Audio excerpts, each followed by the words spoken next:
أعوذ بالله من الشيطان الرجيم.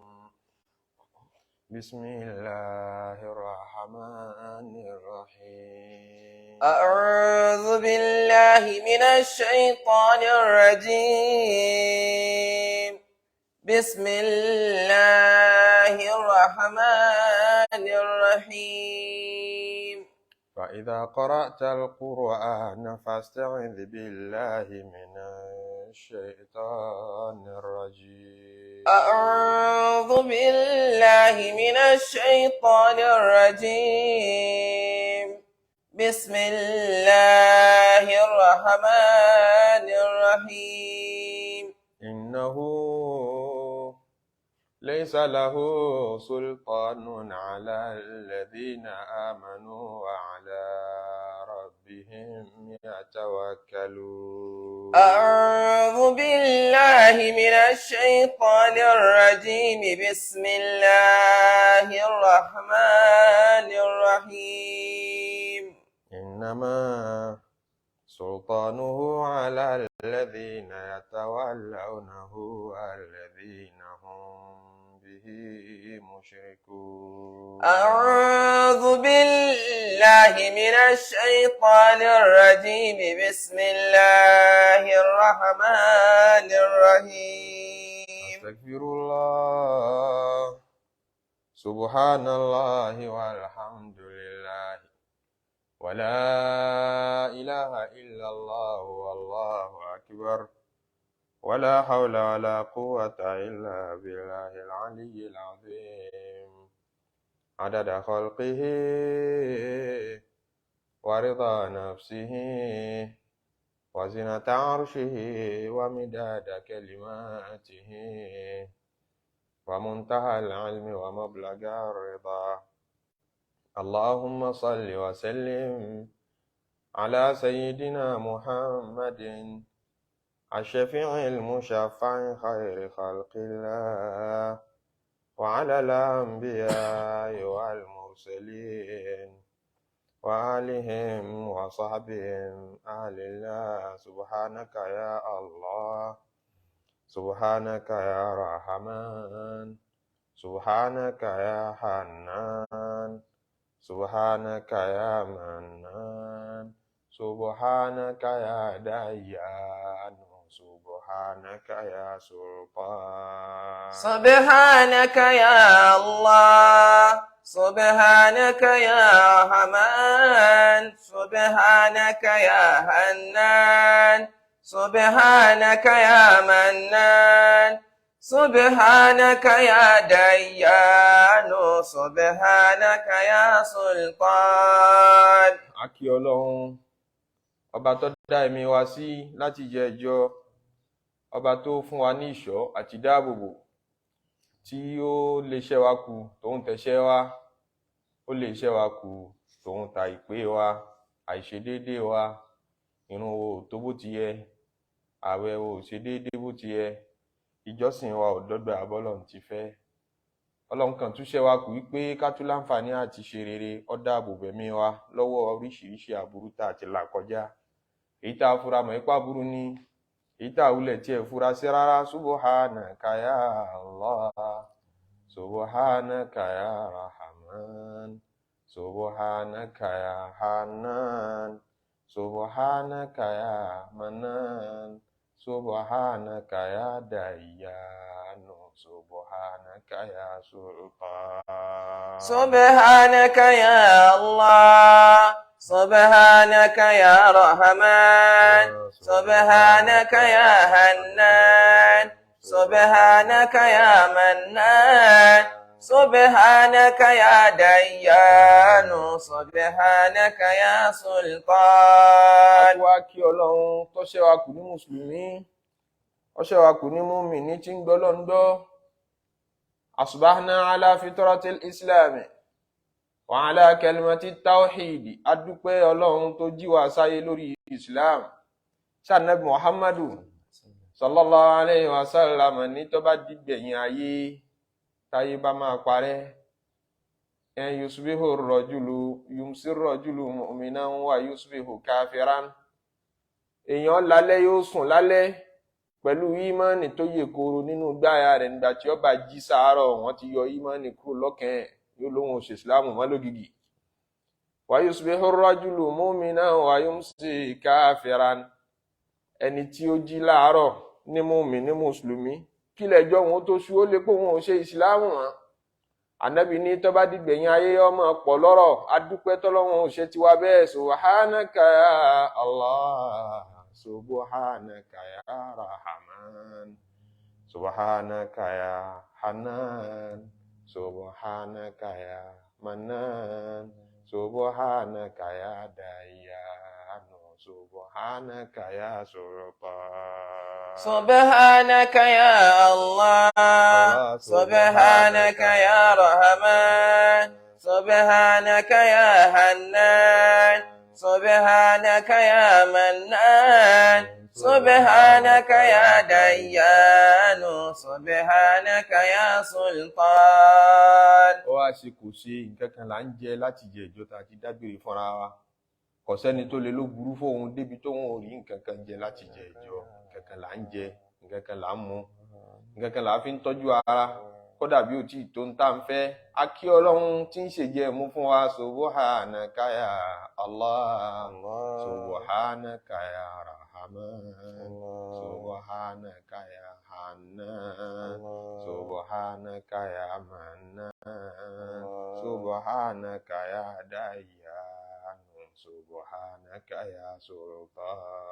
سبحانك يا الله سبحانك يا رحمن سبحانك يا حنان سبحانك يا منان سبحانك يا ديان سبحانك يا سلطان. بسم الله الرحمن الرحيم. سبحان الذي خلق الأزواج كلها سبحان الذي أسرى بعبده ليلا من المسجد الحرام إلى المسجد الأقصى الذي باركنا حوله لنريه من آياتنا إنه هو السميع البصير. وآتينا موسى الكتاب وجعلناه هدى لبني إسرائيل ألا تتخذوا من دوني وكيلا ذرية من حملنا مع نوح إنه كان عبدا شكورا. وقضينا إلى بني إسرائيل في الكتاب لتفسدن في الأرض مرتين ولتعلن علوا كبيرا. فإذا جاء وعد أولاهما بعثنا عليكم عبادا لنا أولي بأس شديد فجاسوا خلال الديار وكان وعدا مفعولا. ثم رددنا لكم الكرة عليهم وأمددناكم بأموال وبنين وجعلناكم أكثر نفيرا. أحسنتم لأنفسكم وإن أسأتم فلها فإذا جاء وعد الآخرة ليسوءوا وجوهكم وليدخلوا المسجد كما دخلوه أول مرة وليتبروا ما علوا تتبيرا. عسى ربكم أن يرحمكم وإن عدتم عدنا وجعلنا جهنم للكافرين حصيرا. إن هذا القرآن يهدي للتي هي أقوم ويبشر المؤمنين الذين يعملون الصالحات أن لهم أجرا كبيرا وأن الذين لا يؤمنون بالآخرة أعتدنا لهم عذابا أليما. àlàyé tá ń bá lọ tá ń tẹ̀síwájú lérí ẹ̀ fúnra wa òun ni àyà kínní tí Ọlọ́run ti ta wá lólogó sí ìmọ̀ ìṣẹ̀lẹ̀ ìyanu tó ṣẹlẹ̀ sánàbì Muhammadu òun Ọlọ́run ọba lòun ṣe ọ́ ákírẹ̀ wípé Subhanalladhi asra bi'abdihi layla. òun Ọlọ́run ọba kú iṣẹ́ ọba tí ò ní ṣàṣìṣe ọba tí ò ní ṣìsọ ọba tí ò ní ṣìwí tí ò ní ṣìrò asra bi'abdihi laylan ọba yẹn gangan òun ló mú ẹrú rẹ̀ tó jùlọ ní Muhammadu àgbàdùgbò ẹrú Ọlọ́run asra bihi laylan Ọlọ́run mú rìn lóru minal masjidil haram ibi mọ́ṣáláṣí tá ń pè ní mọ́ṣáláṣí haram ilal masjidil aqsa. Ọlọ́run mú Muhammadu rìn lóru láti Mẹ́kà ilal masjidil aqsa lọ sí mọ́ṣáláṣí tó jìnnà jù ìyẹn mọ́ṣáláṣí tí ń bẹ ní ilé ìjọsìn tí ń bẹ ní Jerusalem tánàbí Ibrahim fi lọ́lẹ̀ síbẹ̀. alladhi barakna hawlahu. ilé ìjọsìn yẹn àlùbáríkà ló yí káàdódó bẹ̀. linuriyahu min. àlùbáríkà àwọn ànábì Ọlọ́run tó ti lọ àwọn ànábì Ọlọ́run ọmọ Bani Israila tí wọ́n lò síbẹ̀ tí wọ́n gbébẹ̀ tán jíṣẹ́ Ọlọ́run níbẹ̀. linuriyahu min ayatina innahu as-sami'ul basir. linuriyahu min ayatina innahu huwa as-sami'ul basir. Ọlọ́run ní pọ́pọ́sì ìrìn àjò náà ni wípé a fẹ́ fi hàn Muhammadu min ayatina nínú àwọn àmì àwọ̀ Ọlọ́run ọba nínú àwọn ìta ṣẹ̀dá tó tóbi tójú kìí rí ojú kìí rí wọn pamọ́ nítorí ọ̀nà wọn jìn àbọ̀nbẹ́ nítòsí ojú wo lè rí wọn ànábì wa rí màláíkà ó rí àwọn ìṣẹ̀dá tó yẹ sí pé nínú gbàgbọ́ tiwa lọ́wà àwo orí à ń gbàgbọ́ Ọlọ́run wá ní kí tiẹ̀ ó kúrò nígbàgbọ́ nìkan kọ́ wá fojú rí kó di gan ni a fi jí kí gbàgbọ́ rẹ̀ ó tún lè ju tiwa lọ abẹ́lọ́run kọ́ mọ́ṣẹ́ abún àwa náà lómi ìgbàgbọ́ mu àmín. ẹni bá ti rọ́lọ́run gbàgbọ́ ayé rẹ̀ ọ̀rọ̀ ọ̀run láti gbé linuriyahu min ayatina. innahu huwa as-sami'ul basir. àwọn pàtàkì náà bọ̀ wá ibi abá ìtàn yẹn dé nípasẹ̀ àwọn àhàdísù tó sọ ẹ̀kúnrẹ́rẹ́ tàn yẹn fún wa àwa mú látinú musnadu Imam Ahmadu èyí tá a mú látinú musnadu Ahmadu ọmọ Hanbal a tún mú pẹ̀lú rẹ̀ àwọn èyí tí ó sì ń bẹ tóun náà wá nínú àwọn ẹgbẹ́ wa míì kódà báwọn tiẹ̀ lẹ nítorí wáàsí àtọ̀rọ̀ tanijí tí ń bẹ ń bẹ àwa mú gbogbo ẹ̀ papọ̀ ibi abáadé òun níbi tí òjíṣẹ́ ńlá Nábì sallallahu alaihi wasallam sì ní fasara bí hatta ataytu baytal maqdisa.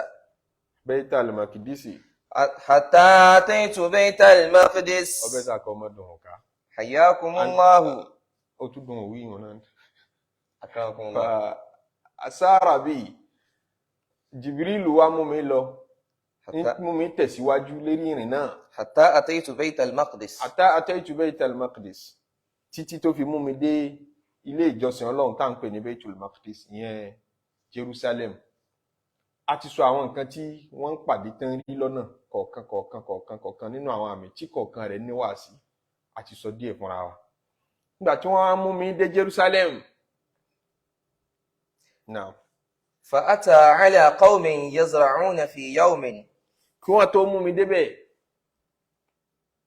nínú àwọn ẹ̀dá wa míì ẹ̀dá wa tí ń bẹ látọ̀dọ̀ Umar ọmọ Khattab tí wọ́n gbà wá látọ̀dọ̀ rẹ̀ wọ́n ní kí ó tó dé Jerusalem náà nínú tó tún bá pàdé lọ́nà òun ni pé فأتى على قوم يزرعون في يوم. ó ní wọ́n mú mi pàdé àwọn ìjọ kan lọ́nà mo rí wọn wọ́n pọ̀ yazra'una fi kulli yawmin في يوم ويحصدون في يوم. wọ́n máa gbin nǹkan ọ̀gbìn àwọn ìjọ tá Ànábì sallallahu alaihi wasallam lóhùn rí wọ́n ń gbin nǹkan lóòjọ́ wayahsuduna fi yawm wọ́n sì máa kéré gbogbo ntẹ́gbìn yẹn lóòjọ́ wọ́n ń gbin nǹkan lóòjọ́ wọ́n ń kéré ntẹ́gbìn lóòjọ́ kò pẹ́ síra wọn rárá wọ́n du ọdún kan pé ó dọdún kan kó tó wù ó dọdún méjì ẹ̀yìn ọdún mẹ́ta ni máa wù kò sínú ọ̀rọ̀ òòjọ́ ni wọ́n ń gbìn òòjọ́ náà ni wọ́n ń kẹsàn-án. كلما حصدوا عاد كما كان. gbogbo ìgbà tán bá ti wá kéré oko tí wọ́n gbìn yẹn kété lẹ́ẹ̀kan náà ni gbogbo èso yẹn ó tún jáde padà. wọ́n dáko lọ gbáà òòjọ́ ni wọ́n dáko òòjọ́ òun náà ni gbogbo tí wọ́n gbìn ló wù lẹ́ẹ̀kan náà òòjọ́ òun náà ni wọ́n ka gbogbo ẹ̀ tán bá dẹ̀ ti ká lẹ́ẹ̀kan náà yóò tún jáde padà. فقال النبي صلى الله عليه وسلم يا جبريل lóhùn ما هذا. Jibrilu àwọn òwò rèé kí leléyìí. قال هؤلاء المجاهدون في سبيل الله. àwọn eléwọ̀n yìí tí wọ́n ń gbin nǹkan tí ń wù lóòjọ́ yìí àwọn tán jagun sójú ọ̀nà Ọlọ́run ọba ni àwọn tán jagun sí ojú ọ̀nà Ọlọ́run ọba ni tán ṣe wàhálà wọ́n pa wọ́n nítorí tọ́lọ́run òdodo ló sọ tí wọ́n fi pa á ó jẹ́rìí òdodo ni wọ́n ní a ní òpùrọ́ olóòpa ẹ̀mí rẹ̀ ó sì jábọ́ sí mujahidun fi sabilillah. àwọn tán pa wọ́n nítorí wípé wọ́n fẹ́ fi Islam lọ́lẹ̀ á kírun wọn lẹ̀ ní kírun á kírun wọn lẹ̀ ní kírun ẹ̀mí yóò sì lọ sí wọ́n sì ṣe bẹ́ẹ̀ wọ́n pa wọ́n àwọn nìyẹn. àwọn á ṣe wáàsí wọn lẹ̀ ní ṣe wáàsí á dálé kíúlẹ̀ wọn lẹ̀ ní dálé kíúlẹ̀ á sì sàsí ẹ̀mí yóò lọ sí wọ́n sì sàsí wọn ẹ̀mí wọn lọ sí àwọn nìyẹn. wọ́n á fi wọ́n hàn Nábì sallallahu alaihi wasallam wọ́n pọ̀ lọ́gbà tẹ́ bá ti gbin irúgbìn òòjọ́ náà ní jáde òòjọ́ náà wọ́n ń késo ẹ̀ tẹ́ bá yìí sí késo ẹ̀ ìmí ò tún jáde lẹ́ẹ̀kan náà. تضاعف لهم الحسنة ب700 ضعف.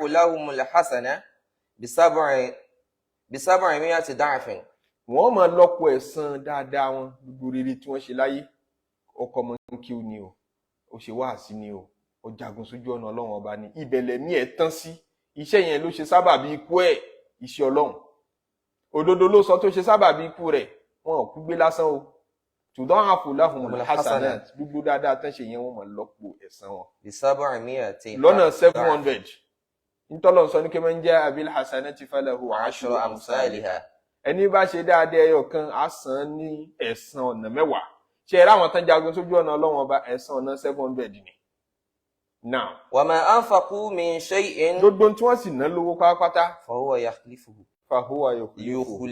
Ọlọ́run ọba ni ó máa fi ọ̀pọ̀ rẹ̀ rọ́pò yẹn lọ́fà táwọn èso yẹn fi ń jáde lẹ́ẹ̀kan náà tẹ́ ń jáde lẹ́ẹ̀kan náà àpèjúwe àwọn ìjọ rẹ̀ tán náwó sójú ọ̀nà Ọlọ́run ọba. وهو خير الرازقين. ìwọ àwọn ṣéwọ náà ti gbọ́ tí wọ́n ní kó o dá sí tọ́lọ́run ọba tóun wo mara ọ̀fẹ́ náà àwọn tí wọ́n ná tí wọ́n bí tí wọ́n ti máa kẹsàn-án wọn nù lẹ́yìn ikú wọn kó tó dijọ́ àkìyàmọ̀ lọ́mọ́ṣàfihàn sínú wọn. آمين.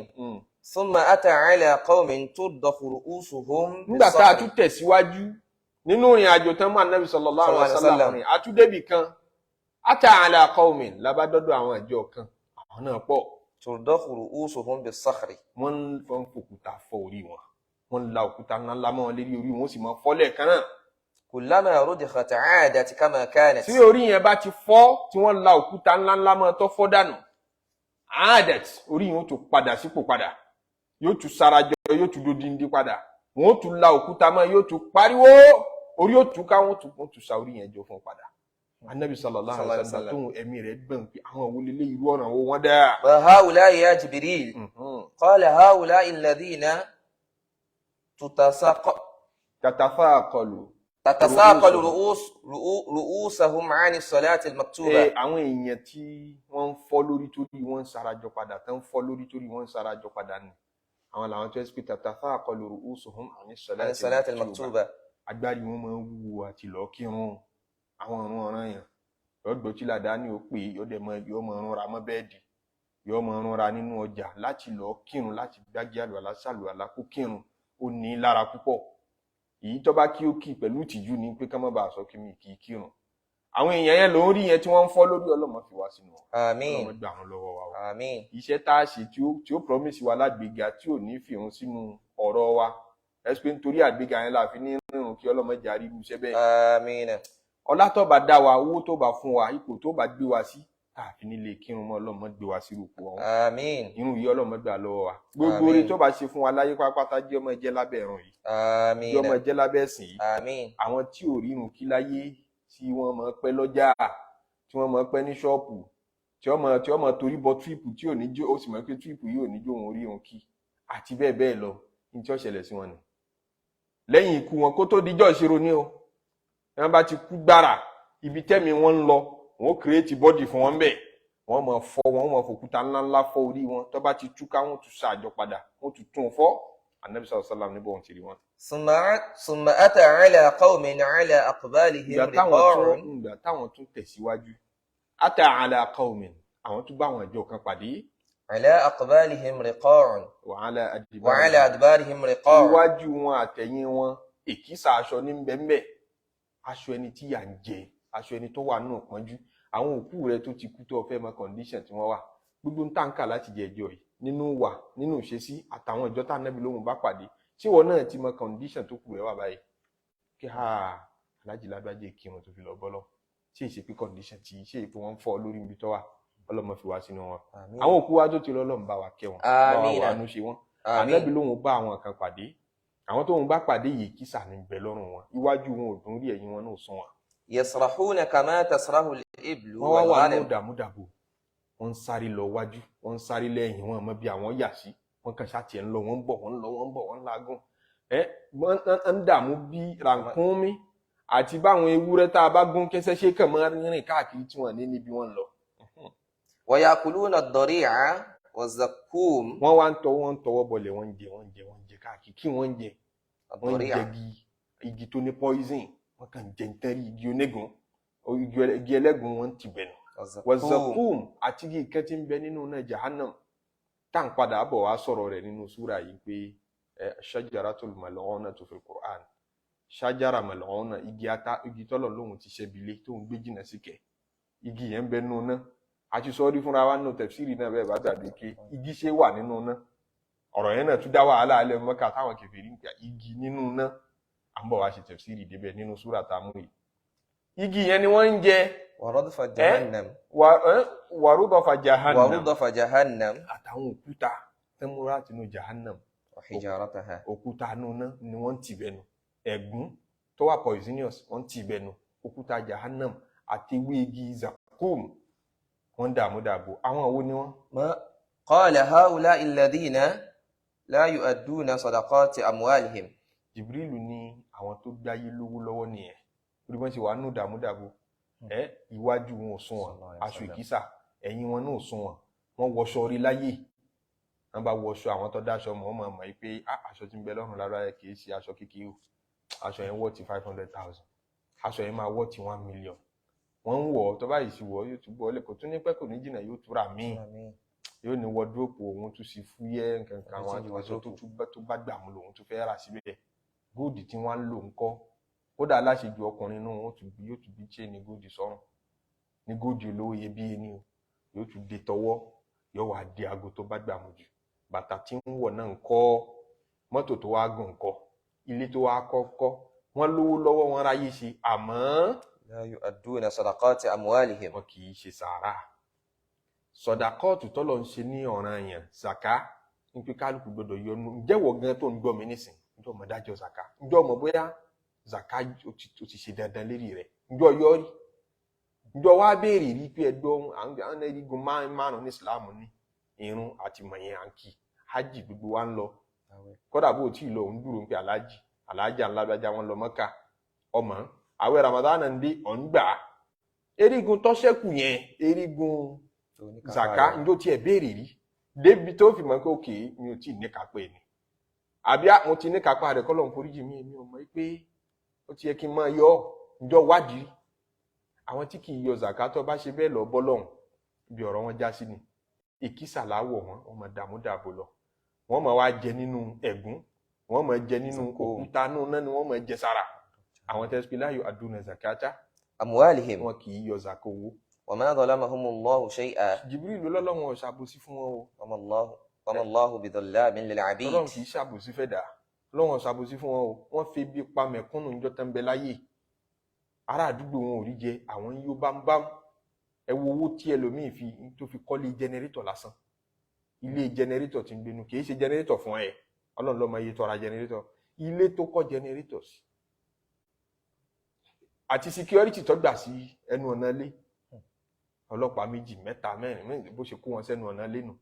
ẹ sì pé sálárì tí ń san fún wọn tó bá ná sọ́dọ̀ ará àdúgbò ará àtòsí gbogbo wọn ní wò ràn kábùrú sí ọ, wọn nìkan wá dáyọ láàrin gbogbo fámìlì, ọwọ́ alé téńté, kò wá tiẹ̀ sẹ́ni tó ní ẹ̀ báyìí tó súnmọ́ nínú ọlá, gbogbo wọn ráre wọn dààmú, wọn nìkan láàrin gbogbo wọn, ìwọ nìkan nínú gbogbo àdúgbò. hárí tí wọn náà fi mọ̀ pé àdúgbò yóò ṣèwé fún ọmọ torí wọn nìkan ló ní lárí ń bẹ. yìí ṣe jẹ́wọ́ nìkan ló ní lárí tó pín ọlá yẹn kan gbogbo àwọn èèyàn. ọ̀há fi ń sá kúrò ládùúgbò, òun wá àdúgbò olówó tó lè máa gbé, ọgbà yìí pé bẹ́ẹ̀ ló sì kí ọ.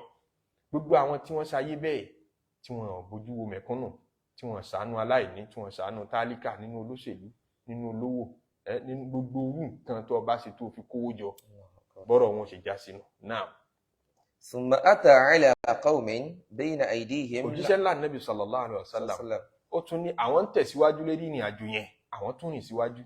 أتى على قوم lábá dọ́dọ̀ àwọn ìjọ kan. بين أيديهم لحم نضيج في قدر. àwọn rí níwájú wọn ẹran nàdíjùn tí wọ́n ti ṣètò jiná fi qidrin. في قدر. nínú abọ́ jẹun àwọn ẹran ló kún bẹ́ẹ̀. ó jọrú yìí tá a sọ fúnra wa ní ìjẹ́jọ́ pé nígbà tó dọ́dọ̀ àwọn kan náà wọ́n bá wọn tí wọ́n lé ẹran tí wọ́n lè jẹ. ولحم آخر نيء. àwọn wá túrí tí wọ́n tún nílẹ̀gbẹ́ kan ẹran èyí tó burú jáì tí ń rùn, خبيث. ẹran burúkú, ẹran tó ti bàjẹ́, òun rẹ̀ ọ̀dà. فجعلوا يأكلون من النيء الخبيث. wọ́n wá gbé ẹran tó dáa kalẹ̀, wọ́n jẹ abọ́tẹ̀ ẹran tó dáa wà, gbogbo wọn pàtì. ẹran tí ọ̀dà tí ń rùn yẹn gbogbo wọn wá ń jẹ. فقال ما هؤلاء يا جبريل. Ànábì nígbà tó ń rí wọn òun kà àwọn ọ̀dẹ̀ wo leléyìí, Jibrilu àwọn ọ̀dẹ̀ wo leléyìí, kí ló ṣe wọ́n kí wọ́n ṣe. فقال Jibrilu ní هذا الرجل من أمتك. nínú àwọn ìjọ rẹ̀ náà ni àwọn tó ṣe wáàsí fún, àwọn tádìsì dé tí wọn, táyà dé tí wọn, tán gbọ́ wáàsí, ọgbọ́ mọ́sálásí, ọgbọ́ lórí social media, ọgbọ́ ní orí tẹlifíṣàn, ọgbọ́ lórí rédíò, ọgbọ́ nílé ìwé, ọgbọ́ nílé kéwú. náà تكون عنده المرأة الحلال الطيبة. wọ́n lóbìnrin rẹ̀ nílé, ó ti fẹ́ yàwó, ó níyàwó, aláàlí ni, ó sowó, ó so igi ẹ̀, ó sanwó eré ẹ̀, àtọ́yìbà, obìnrin rere. فيأتي امرأة خبيثة. yóò wá pa ìyẹn tì, obìnrin rere tí ní tó so igi rẹ̀ nílé, yóò máa wá lọ, yóò máa lọ ويبيت nájà, عندها yóò máa حتى lọ يصبح. ọ̀dọ̀ khabitha, yóò máa lọ ọ̀dọ̀ obìnrin kíni, obìnrin امرأة burúkú, خبيثة. obìnrin ìdọ̀tí, ọ̀dọ̀ aṣẹ́wó ni yóò máa lọ. فيبيت عندها فيبيت فيبيت عندها. عندها حتى يصبح. ọ̀dọ̀ aṣẹ́wó ni yóò máa lọ sùn, tó ní wọn gbà kò sì márì, kò sì níyàwó ńlé, ló sì tún dẹrù nǹkan báyìí wò, ó lẹ́ran gidi tó lè jẹ, ní wá ń jẹran tí ìjẹkújẹ. Ànábì sallallahu alaihi wasallam ni wọ́n fi wọ́n hàn wọn eré ìṣesí tóun rí wọn lọ. lẹ́yìn tán bá ti kú tán, ẹran ìjẹkújẹ wọn jẹ tí ó fi díjọ́ kan yìí. والمرأة تقوم bẹ́ẹ̀ náà lòun rá àwọn obìnrin láàrin wọn من bẹ́ẹ̀, زوجها حلالا àwọn obìnrin طيبا. náà ń bẹ nínú àwọn tóun rí bẹ́ẹ̀ táwọn náà ń jẹ ìjẹkújẹ ẹran. ìgbà tóun bí Jibrilu ní bẹ́ẹ̀ ni àwọn obìnrin yẹn jọ tí wọ́n ń bẹ láyé wọn lọ́kọ rí tó so igi wọn, tó sanwó eré wọn. فتأتي رجلا خبيثا. yóò wá pàtì, yóò wá lọ sọ́dọ̀ ọkùnrin burúkú kan, yóò ní nítorí pé ó lè ṣọwọ́ mẹ́sàn-án, kì í rẹ̀ bọ̀rọ̀, òun ní rówó fóun, òun ní ṣe nítorí nǹkan kan tí ń fẹ́ lọ́dọ̀ rẹ̀, yóò máa lọ sọ́dọ̀ rẹ̀. فتبيت معه yóò wá lọ حتى sùn lọ́dọ̀ rẹ̀, تصبح. hatta tusbiha, yóò máa lọ sùn lé ọkùnrin mi, yóò máa tójú bọlé káàkiri, kódà ẹlòmíín ṣe ìrìn àjò nítorí bẹ́ẹ̀.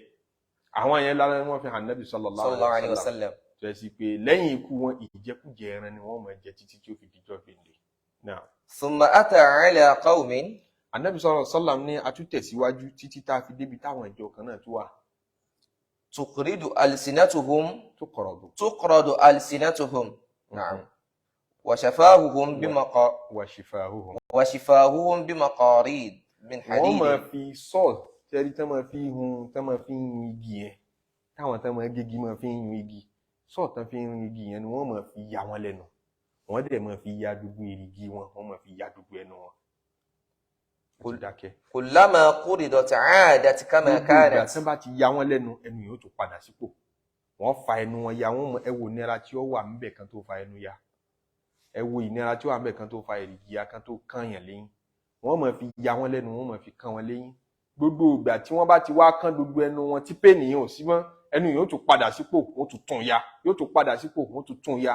Àwọn wo lọ́lọ́run sọ̀rọ̀ wọn báyìí? Qala ha'ula'i khutaba'ul fitna. Gbàtà Nábì béèrè lọ́wọ́ Jibrilu nípa àwọn owó tún lélẹ́yìn torí Ọlọ́run tára ní báyìí. Jibrilu ní ha'ula'i khutaba'ul fitna. Àwọn sọ̀rọ̀sọ̀rọ̀ fìtínà ni. Àwọn àfáà wọ́n mọ̀ ọ̀rọ̀ sọ púpọ̀, wọ́n lè sọ̀rọ̀ káyé ó dàrú, wọ́n lè sọ̀rọ̀ kẹ́sìn ó dàrú. Ọ̀rọ̀ tó fẹ́ sọ tó bíra rẹ̀ pé kí lọ̀rọ̀ yìí fẹ́ tún ṣe tí wọ́n náà ò rí dáhùn fúnra rẹ̀, kí ló fẹ́ sọ sí. Kéwú tó fẹ́ ké fara ayé tó mọ̀ pé tá a bá gbé kéwú yìí jáde yóò milẹ̀, yóò kàn milẹ̀ lásán. Kí ló fẹ́ tún ṣe nínú ọ̀rọ̀ àlùmọ̀ Ànábì? Ìwọ náà ò rí tọ́ka kankan wí. Káyé kan ṣáà tiẹ̀ lè sọ pé lágbájá tún mú tuntun wá o, ó tún sì sọ̀rọ̀ ta rìsáàchì ń lọ gbogbo àwọn eléyìí ń ṣe rìsáàchì. Kí n tó ń wí yẹn ṣe ń ṣàǹfààní? Kí ni ń túnṣe nínú àwùjọ wa? Tó fẹ́ ba ayé jẹ́ ni àbọ̀ fẹ́ tún ayé ṣe? Àbẹ́ẹ̀ rí pé dúdú wa náà la di sọ̀rọ̀sọ̀rọ̀ lẹ́nu. Khutba'ul fitna. Àwọn sọ̀rọ̀sọ̀rọ̀ fìtínà ni wọ́n ń fi nǹkan ya lẹ́nu. L'Ànábì ni mo rí wọn tí wọ́n ń fi nǹkan ya wọn lẹ́nu.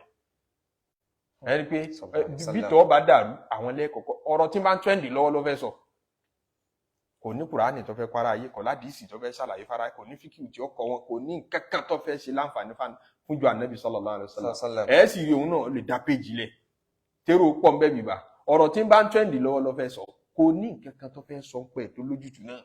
Yọkàn ṣáàtì ẹ̀ fi dààmú dààbò kún yín lérí ọ̀rọ̀. Káwọn ní wọ́n mú mọ́mù kan lẹ́pẹ̀ẹ́ ọ̀yẹ́ já títì sọ̀rọ̀ lórí ẹ̀ nígbà tí kò sojú ẹ̀. Ẹ wá rí pé tí value wo ló fẹ́ àdì sínú tọ́pìkì tí ń ṣẹlẹ̀ yìí, sóṣojú rẹ̀. Sọ ọmọ pàtó tí ń ṣẹlẹ̀ ẹ mú pé ọ̀rẹ́ mi kan lẹ́pẹ̀ẹ́ ó ní bó ṣe jẹ́ ní ọ̀yá ẹja sáré ṣe fídíò program lérí ẹ̀. Kálukú ọmọ wa dá sọ̀rọ̀, kálukú ọmọ tẹnubọ tọ́pìkì tí ẹ máa wọ pé ẹ̀yẹn kan náà ti tó o nígbà tí lè ti sọ ó ti tán.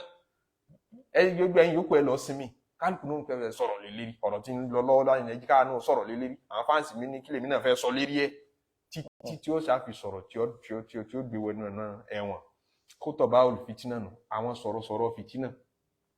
Àwọn lọ́pọ̀ jù nínú àwọn scholars Islam unfortunately o wọ́n ń bẹ nínú gbogbo ìjọ pátápátá. Khitaba fitna ńlọ dá wàhálà alẹ̀ níjọ́ táwọn sàhábà ń bẹ láyé níjọ́ tí wọ́n pa Usmanu ọ̀rọ̀ fìtínà ni. Torí àwọn tí wọ́n bá fẹ́ ṣaburú lóko ẹ̀sìn fìtínà yẹn náà ni wọ́n fi justify nǹkan fẹ́ ṣe.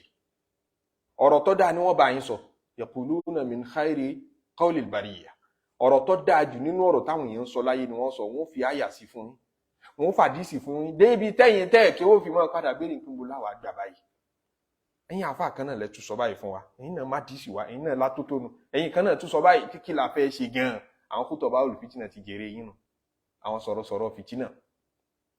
Nígbà tí Usmanu ṣaláìsí Sayyidina Usman radiyallahu ta'ala anhu,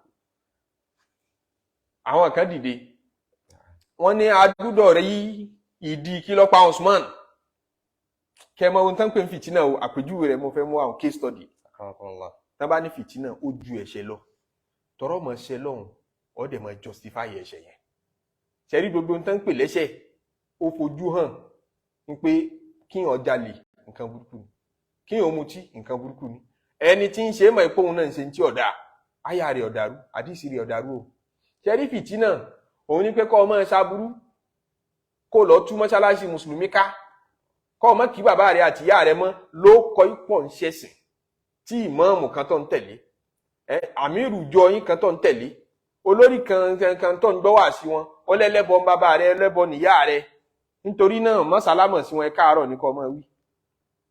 ó sọ̀rọ̀ rẹ̀ bẹ́ẹ̀ wọ́n ń so igi obìnrin láì gbàyọ̀ǹda àwọn bàbá tó bí wọ́n píìtì aburú ẹbọ fún ọ wọ́n rántí píìtì okùn ẹbí fún ọ wọ́n píìtì aburú tí ń bẹ ń bí ẹbọ fún ọ wọ́n rántí píìtì pàtàkì òbí tó ní wà sahibuhuma fi dunya ma'rufa kò kéèyàn fún ẹ àwọn tó máa ń fojú kan wo Islam wọ́n mú bì kan wọn ní mú bì kejì àwọn Khutba'ul fitna náà àwọn èèyàn wọ́n dìde sọ̀rọ̀ Usman ti kú radiyallahu ta'ala anhu afẹ́ rí kí ló pa sàbí ànábì pàtàkì ní Usman wọ́n máa wá sọ pàtàkì Usman fáwọn èèyàn níjọ́ tí kíní kan ṣẹlẹ̀ Usman lànábì rán lọ kíní kan ẹni tá ànábì fòdí ń di ọmọ méjì fún ọmọ kíní kú ànábì tún fún lọ́mọ kejì Zunnurayn òun lọ ní màlẹ̀ méjì Usman yìí radiyallahu ta'ala anhu dọ́tà Ànábì ń bẹ láyé ẹ̀yìn jọ kan Abubakar wọlé Ànábì sì tán lẹ́kọ̀ọ́kọ̀ pátánlé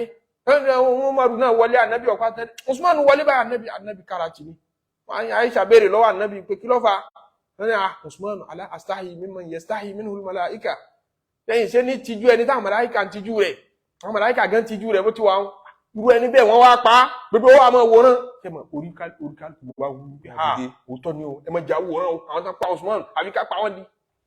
Sayyidina Ali ń pè é farabalẹ̀ ìyẹn kọ́ ní kàn ẹ lè nífẹ̀ẹ́ Usman tó mi èmi rẹ̀ àjọ sí wàhálà túra òtújú ayé Ànábì sallallahu alaihi wasallam àjọ ń lọ sójú ogun ni gbólẹ̀ yín dé ẹ lè nífẹ̀ẹ́ Usman tó mi tí kànkọ́ yẹn bàbá wa àwọn tó pa Usman agbọ́dọ̀ ní leader lákọ̀ọ́kọ́ leadership lákọ̀ọ́kọ́ agbọ́dọ̀ wà lẹ́yìn àbí aṣàgbọ́dọ̀ lẹ́ni tí ń darí wa tá ìgbọ́ra ẹni yé bá ṣẹlẹ̀ láàrin wa níbi tá a ti ń lọ gbé àwọn tó pa Usman ológun tálá hold the responsible kó yá ṣàtúnṣe àárín wa so leader lálákọ̀ọ́kọ́ ẹ kọ́kọ́ ṣe bẹ́ẹ̀ àná ẹni bẹ́ẹ̀ àkọ́ nìkan ìwọ gan ti láìkí oyè jù mo tún ṣe rò pé oyè ni a lè láìkí kí ọ̀rọ̀ oyè kọ́ ni mò ń bá yín sọ ọ̀rọ̀ kí gbogbo nǹkan wà in order ni tá a bá ti kọ́kọ́ set order òun la ṣẹ̀ṣẹ̀ wá lè gbéra dìde mọ́ wádìí ta ló pa Usman wọ́n ní rárá tá a bá wádìí ta ló pa Usman ta ló sọ pé láìfì tiẹ̀ gan save ta ló sọ pé láìfì ẹni ẹwọ́ bá ṣe kálukú ṣe argument wa bí ìgbà pé kálukú correct nítorí pé fìtínà ò ní mọ̀ bí ó yà sí àwọn tó ní làákàyè tí mọ̀ ike ẹ lè nífẹ̀ẹ́ Usman dàbí Ali ìfẹ́ wo ni Muawiya fẹ́ ní sí Usman tó lè dàbí Sayyidina Ali radiyallahu ta'ala anhu Sayyidina Usman àti Ali jọ ń ṣe gbogbo ẹ̀ lójú ayé Ànábì sallallahu alaihi wasallam ìfẹ́ yẹn Kùránì gan jẹ́rìí sí pé ruhama bainahum wọ́n ní fi ara wọn jùlọ ìfẹ́ àpàǹdodo wà ní àwọn sàábé míì tán dé gbẹ̀yìn tán gba ìsìláàmù gbẹ̀yìn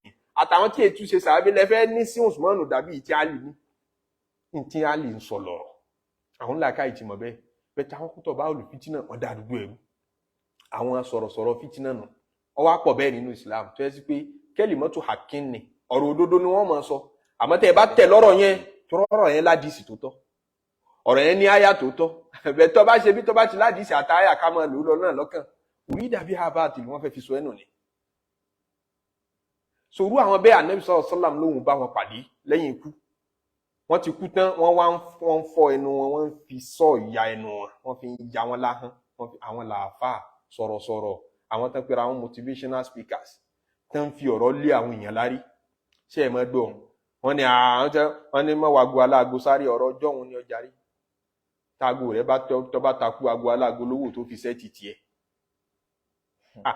apẹ́jẹun kì í jẹ́ bàjẹ́ irọ́ ni apẹ́jẹun ọ̀sà ni ó mu ọbẹ̀ yẹn àwọn ọ̀rọ̀ tí yóò lé ọ lárí tẹ bá sọ pé ẹ̀yin lẹ ń sọ fáwọn èèyàn kan máa lọ ṣógun owó yóò ní mi ò sọ bẹ́ẹ̀ rí kò lámọ́lẹ̀ bẹ́ẹ̀ rí tòótọ́ àmọ́rọ̀ tí ó sún ọ dé ẹnu ọ̀nà tí mo ti já ẹ tán mi ò ní láyò wọ́n lókù kó wake up àwọn ọ̀rọ̀ yẹn pinnu àwọn aláàfáà ọpinnu àwọn pastors ọpinnu àwọn tán pẹ̀lú àwọn motivational speakers wọn ó tì ọ débi tó fi sórí ibú kó tọba olùfitìnà ọlọ́mọ fi wá sínú wọn sọ̀rọ̀sọ̀rọ̀ fìtínà ni wọ́n in tí wọ́n ṣe nìyẹn tí wọ́n fi ń ya wọn lẹ́nu lẹ́yìn ikú wọn. Summa ata ala rajulin. Anábìlá tún tẹ̀síwájú nínú ìrìn àjò yẹn títí tán fi gbé wa débì kan a rí arákùnrin kan bẹ̀. Qad jama'a huzmata khutabin. Arákùnrin yẹn jama'a huzmata khutabin ń ṣàkójọ àwọn ìdì nínú igi tí wọ́n máa fi dáná igi tán fi dáná yẹn ní wọ́n kó wọn jọ tó bá kó wọn jọ yóò tún dé yóò tún lọ gbé síbì kan yóò tún kójọ yóò tún dé yóò tún gbé síbì kan wọ́n gbé wọn jọ títí tó fi ga. La yastati'u hamlaha. ọwọ́ àtò wá ga débi pé kò lè gbé mọ́. wa huwa yazidu 'alayha. èyí tí ó fi wá gbé tó bá ti gbìyànjú àti gbé yóò tún nípa gbára àwọn ọ̀ka òun ò lè gbé yóò tún èyí tí ó fi reduce ẹ̀ yóò tún òkè kóun tún lọ gégi sí yóò bá tún lọ ṣe igi yóò sì ṣe yóò tún kó sí àwọn á wò ó pé eléyìí ń ṣe drama ni o ò tí ì rí ti tẹ́lẹ̀ gbé o ò tí ì lè dá gbé o tún lọ dákun o tún lọ gégi sí o tún kó sí ṣé solution ni kó o kó sí ni àbí kó o yọ kúrò ó lóun sáré pé bí ṣe ń ṣe wàhálà lọ. faqala ma hadha ya Jibril. Ànábì sallallahu alaihi wasallam Jibril pé ta lè léyìí tí ọmọ ti ń ṣe yìí tí ń kàn tó ń ṣẹ́gi kúngi tí ó sì rí ti tẹ́lẹ̀ gbé. faqala Jibrilu ní. hadha ar-rajulu min ummatik. nínú àwọn ìjọ rẹ̀ náà ló wà ẹni tó ń wò yìí. يكون عليه أمانات الناس لا يقدر على أدائها. àmánà àwọn èèyàn pọ̀ lọ́rùn ẹ̀, responsibility pọ̀ lọ́rùn ẹ̀, ojúṣe pọ̀ lọ́rùn ẹ̀, tágbára rẹ̀ ò tí ì kábò lòun ó ṣe é. وهو يريد أن يحمل عليها. yóò tún máa wá lọ fi kún. bùkátà ọrùn rẹ̀ ti pọ̀ rẹ́dì, ó níyàwó kan lé kò tí ì lè dáàbọ̀, ó bímọ mélòó kan kò tí ì rójútùú, òun náà ní tún lọ pé tún lọ gba responsibility kún responsibility ní tún lọ tọrọ ìyàwó sí. ìyẹn lọ́fà àfi láwọn nínú àwọn sálàfù wa, àwọn aṣáájú wa nínú ẹ̀sìn tí wọn fẹ́ yàwó, wọn fẹ́ yàwó nínú àwọn àfáà tó sin lọ́hùn dáadáa, wọn fẹ́ yàwó. kí ló dé tẹ̀yìn wọn fẹ́ yàwó? wọ́n ní torí pé Ọlọ́run ní walahunna mithlu alladhi alayhinna bil ma'ruf. gbogbo ń ta ní responsibility tóbìnrin láti ṣe fọ́kọ yẹn, ọkọ náà ní láti ṣerú ẹ̀ fóun náà. gbogbo ń ta sọ pé dandan ni fóbìnrin kó ṣe báyìí, kó gbọ́dọ̀ sọ́kọ lẹ́nu, kó ṣe báyìí, kó ṣe gbá, kó ṣàwó, kó ṣà, gbogbo ẹ̀ tẹ́ mọ́ kà nínú wáàsí wọn àyà yẹn ní gbogbo ẹ̀ pátápátá ń bẹ lérí ọkùnrin náà. ó lẹ́rù ń bà wọn láti ṣerú responsibility báyìí, kóun wá fẹ́ ọmọ lọ́mọ, kóun máa fi pípa, kóun wá fẹ́ wọn lọ́mọ, kó wá dijọ́ kan kóun ní wò Ọlọ́run mọ́ wálé ni. ẹ̀rù bẹ́ẹ̀ ń bà wọn, ẹ̀rù kó wọn ṣẹlọ́n lára obìnrin ń bà wọn. ara wọn tó ti torí àmánà yẹn pé ó wúwo púpọ̀ tẹ́rù rẹ̀ bà wọn tí wọ́n má rí nínú àwọn aṣáájú wa. àwa ń kan àmánà kún àmánà ni ẹ̀ ń pé kíní kan tí ọba ti ṣe tún fẹ́ kàn sí, tí ọba ti ṣe tún fẹ́ kàn sí. àwa ń jẹ àmánà kúnra wọn. ẹ̀rí aláàfáà ò níṣẹ́ tó ń ṣe, kódà lé kéwú tí ó tún mọ́ mú ínkọ́mù díẹ̀ lẹ́kọ̀ọ́ dálẹ̀, kí gan ló ń ṣe pàtó ń dálejò lóhùn, ń dẹ̀ ń kan ìyàwó kún ìyàwó mọ́ra wọn, wọ́n wá tò wọ́n sínú ilé bíbá débi tó túra rẹ̀ láṣìírí mọ́ yáwó káàkiri ládùúgbò, owó oúnjẹ mọ́ yáwó káàkiri. tí ó bá yáwó débì kan tí àìlọ́mọlúwàbí bá gùn yóò ṣe nǹkan míì. ẹ lè wọ ọmọ kékeré tì ládùúgbò kó ti lọ lò ó ṣùgbọ́n owó nígbà tó ti lọ kangi kúngi kò tí ì lè gbé, ó tún kàn míì kan aláìmọ̀ tí ń ṣe. wọ́n wà bẹ́ẹ̀ nínú ẹlẹ́sìn, wọ́n wà bẹ́ẹ̀ nínú ẹni tí èṣe ẹlẹ́sìn náà. ètò ẹ sí pé àmánà tí ń bẹ lọ́rùn rẹ̀ ò tí ì rí pé ó tí ì rí gbé, ó tún lọ kàn míì kan. Ànábì sallallahu alaihi wasallam ní condition tí wọ́n wà nù, yóò máa ṣe wàhálà lẹ́yìn ikú, yóò máa gbé igi kò ní rí gbé, yóò tún kàn míì kan, yóò tún kàn míì kan. àwọn àmánà tí ń bẹ lọ́rùn rẹ̀ níjọ́ tí ń bẹ láyé náà bó ṣe túwìtì wọn nù. onímọ̀. نعم. ثم أتى على حجر صغير يخرج منه ثور عظيم. Ànábì sallallahu alaihi wasallam ní àwọn tún tẹ̀síwájú nínú rẹ̀ títí táwọn fi débi hijrin صغير. àwọn dé hijiru kan, àwọn rí bí sà ihò kékeré, ihò yẹn bó ṣe kéré tó yakhruju minhu ثور عظيم. àwọn wá rí tí ẹfọ̀n ńláńlá tó lóyìnbó ń pè ní búlàbí, tí mọ́ dàbí màálù tí ìwo rẹ̀ mọ́ ta kété síra wọn lọ́tọ̀ọ̀tọ̀ kéékèèké yẹn. màálù yẹn bó ṣe tóbi tó ìwọ̀n ń jáde láti inú ìsà ihò kékeré, ìsà tó dàbí ìsà ejò àbí ìsà ẹmọ́, ìsà èkété, kó di ń di ẹfọ̀n mọ́ wá jáde láti inú ìsà yẹn, ṣe mọ́ kó jọjú. bó ló ṣe jáde, bó ló ṣe manage, ń jáde láti bẹ̀. فجعل الثور يريد أن يرجع من حيث خرج. tí ẹ̀fọ̀n yẹn bá ti wá jáde tán yóò tún wá fẹ́ wọlé padà, ẹni kébi tó ti jáde nìyẹn, yóò fẹ́ wọlé padà síbẹ̀ láti lọ sinmi. fàlàyé ṣẹ̀tìn yóò máa wá dààmú láti wọbẹ̀ torí ihò yẹn kéré kọjá tó lè gbarú ẹ̀, bẹ̀tí bò ló ṣe jáde ńbẹ̀, yóò jáde ńbẹ̀ kò ní lè wọlé padà mọ́, yóò máa dààmú. فقال ما هذا يا جبريل. Ànábì sallam tún ní òwe ọ̀rọ̀ míì tún leléyìí, kí ni túmọ̀ ẹ̀, irú èwo leléyìí, inú ihò kínkínní yìí ló ti jáde, unbelievable. ó wá fẹ́ wọbẹ̀ padà kò lè wọbẹ̀ mọ́, kí ni ìṣẹ̀lẹ̀ ńbẹ̀. قال هذا الرجل يتكلم بالكلمة العظيمة. òun ni ẹni tí ń sọ̀rọ̀, gbogbo àwa tá a máa ń sọ̀rọ̀, ọ̀rọ̀ tó tóbi ju ojú orí wa lọ, ọ̀rọ̀ tó tóbi ju làákàyè wa lọ, ọ̀rọ̀ tó tóbi ju ẹnu wa lọ, ẹnu kínkínní yìí náà ni àbẹ́ ẹ̀rí bó ṣe mọ́. yóò wá sọ ọ̀rọ̀ tó tóbi tí gbogbo yín gbọ́ tẹ́ni ẹ̀yin tẹ́ ẹ gbọ́ ẹnu tẹ́yìn ọ̀la yóò tóbi ju ẹnu tí mo là nígbà tí mo sọ lọ. èmi tí mo sọ bóyá mẹgábáìtì tí mo lò nígbà tí mo sọ ó lè mọ́ nà mí 1000 naira. àmọ́ àròyé tí ó dálẹ̀ nígbà tí ọ̀rọ̀ náà bá bẹ́ẹ̀lẹ̀ tán tí gbogbo yín kọ́mẹ́ǹtì lé lérí tó diran tó lọ́tún lọ́sì ẹ ná ìmọ̀ye gígì o kódà èmi tí mo sọ wọ́n lè ṣílẹ̀kùn ẹ̀wọ̀n ìyẹn a máa sọ àbẹ́ ẹ̀rí wọn tán pọ̀ ni tí wọ́n lọ kọ́rọ̀ wọn jẹ káàkiri lẹ́yìn tó bá ti ṣílẹ̀kùn ẹ̀wọ̀n àwọn tó bá ti rí bábùlì àdírá bá lẹ̀kùn ẹ̀wọ̀n rèé èmi ò lè wọ́ bẹ́ẹ̀ ọ̀yà máa kó dodo ọ̀rọ̀ rẹ jẹ́ padà òun lẹ́fọ̀n ńláńlá tó jáde láti inú ihò kékeré àwọn èèyàn máa aṣọ òtí ẹ̀ tọ́rọ̀ yìí gbé kó tó sọ àwọn ṣe bọ́ ọmọ yẹn ní àwọn ṣe bó tiẹ̀ aṣọ òle ló ń sọ adúrú ọ̀rọ̀ ńláńlá báyìí àsìkò tí ọba gbàdí sí iye social media ṣàlàyé ẹ̀ ó tilẹ̀kùn látẹ̀yìn lọ́pàá máa fíìlì pé kò sí ní tó lè sọ yóò sì tan kíni live ó lè kọ́kọ́ mọ yarun gbọ̀n kó tó sọ̀rọ̀ náà yọ̀n kí iṣẹ́ ti wà ń bẹ̀ ẹ̀yin followers ẹ ti ṣe ti ń gbọ́hùn mi dáadáa ó dà pé máìkì yóò sọ̀rọ̀ tí ó ti ń sọ̀rọ̀ ẹ ti ń gbọ́ ọ̀rọ̀ tá a fẹ́ sọ lágbájá ọyá bọ́ta àṣírí rẹ̀ ti tú mo ní fídíò rẹ̀ kan lọ́wọ́ mo ṣe tán bá bí ọ̀dà ìpìlẹ̀ owó rẹ̀ mo fẹ́ sọ lénìí ẹ wàá ṣe bó ti ní kankan tó jẹ tẹ́lẹ̀ ẹ̀kan ni ń dàbí Thawrun Azimun ó dàbí búùlù ńláńlá kan mọ́ ìlú ńláńlá kan àmọ́ òun ti ń sọ̀rọ̀ in reality ihò kékeré ni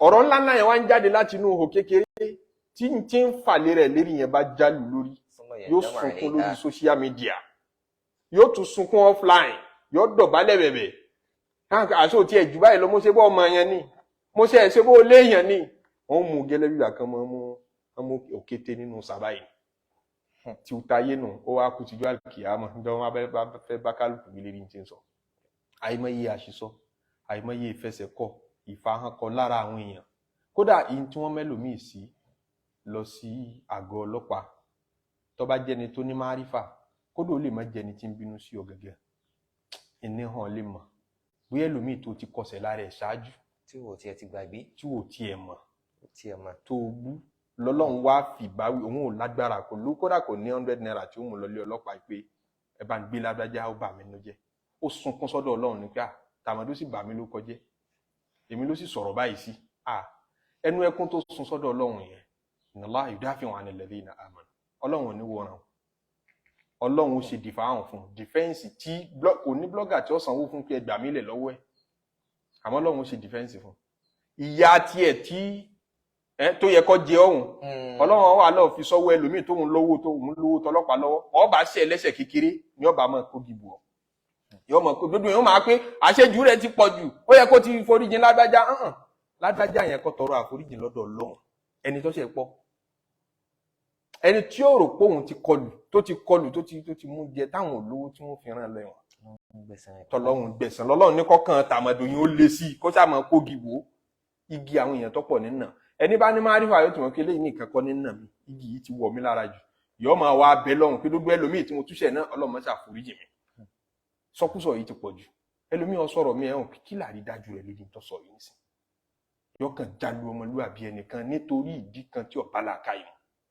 Ọlọ́run ṣàforíjì wa. Àmín. Ànábì sallallahu alaihi wasallam ní òun rí wọn nírí ẹ̀fọ̀n tí ó máa jáde láti inú ihò kékeré yóò wá fẹ́ padà wọ́n wà ní kó ọ̀rọ̀ yìí jẹ yóò máa wá kó jẹ kò ní rí kó jẹ mọ́ yóò máa gbìyànjú àti yatakallamu thumma yandamu alayha yóò ṣàbámọ̀ lérí ntọ́sọ yẹn nígbà tí wọ́n bá ṣílẹ̀kùn ẹ̀wọ̀n hàn fala yastati'u an yaruddaha yóò wá fẹ́ kó jẹ kò ní rí kó jẹ bọ̀rọ̀ yóò tún ṣapọ́lọ́jì ń bẹ̀ tí lọ́ọ́ ṣe kan lérí rédíò lọ́ọ́ ṣe kan lérí tẹlifíṣàn wàá kọ newspaper wá yóò wá ṣe èmi rí ọgbọ́n yandamu alayha la yastati'u an yaruddaha kò ní rọ́rọ̀ yẹn kó jẹ bọ̀rọ̀ mọ́ ìmí ń bẹ tẹ́ pé kódà ẹlòmíì ò tí ì rẹ́ ní rán lẹ́wọ̀n ẹ̀wọ̀n Ọlọ́run dúró di ọlọ́jọ́ iwájú níjọ́ tó kábàámọ̀ rẹ̀ ọjọ́ iwájú tó sunkún ẹ̀ tó tún fi dá tàwọn ọmọ rẹ̀ láàmú ó ti sì sọ débẹ̀ Ọlọ́mọ sọ̀rọ̀ wa bẹ́ẹ̀. hatta ataytu bayt al-maqdis àmọ́ Ànábì sallallahu alaihi wasallam ní òun tún wá ń tẹ̀síwájú níbi ìrìn àjò yẹn títí fá tóun fi wá dé destination Baitul Maqdis táwọn fi dé Jerusalem gbà wọn wá débẹ̀ kí ló ṣẹlẹ̀ ńbẹ̀. farabatu dabata bil halqati allati yarbutu fiha al-anbiya. dábà tó gbé òun yẹn tá a sọ pé dábà yẹn ibi tó bá wò ọ̀nà tó bá wò tó dènà jù ńlẹsẹ̀ rẹ̀ ìgbésẹ̀ rẹ̀ kan máa dé ńlòun gùn bọ̀ wá ṣé ìgbàgbé ńgbà tá a ti sọ láti bẹ̀rẹ̀ ọ̀rọ̀ pé iná wọn mú wá fún ní Mọ́kà tó gùn nígbà táwọn wá débẹ̀ Búrákù àwọn wá so dábà yẹn mọ́lẹ̀ àwọn bọ́ọ̀lẹ̀ ńbẹ̀ ibi àwọn so máa ń bẹ̀ làwọn ànábì Ọlọ́run ọba tí ẹ̀mí tiwọn náà àbí tí wọ́n lò sí ààyè yẹn ibẹ̀ làwọn náà máa so tiwọn mọ́ òun so tòun náà mọ́ bẹ́ẹ̀. ثم دخلت فصليت فيه ركعتين. òun wá wọnú mọ́ṣáláṣí Maqdis ìyẹn Jerusalem òun yẹn náfìlà araka méjì ń bẹ. ثم Ọlọ́run خرجت. mọ́ṣá fún àwa náà níyànjú kárí raka náfìlà araka méjì yẹn ń bẹ. آمين. àyè yẹn sì ń bẹ o àmọ́ kò sí lọ́wọ́ àwa mùsùlùmí fúlì mọ́ ọwọ́ àwọn Yẹhudi ló wà báyìí.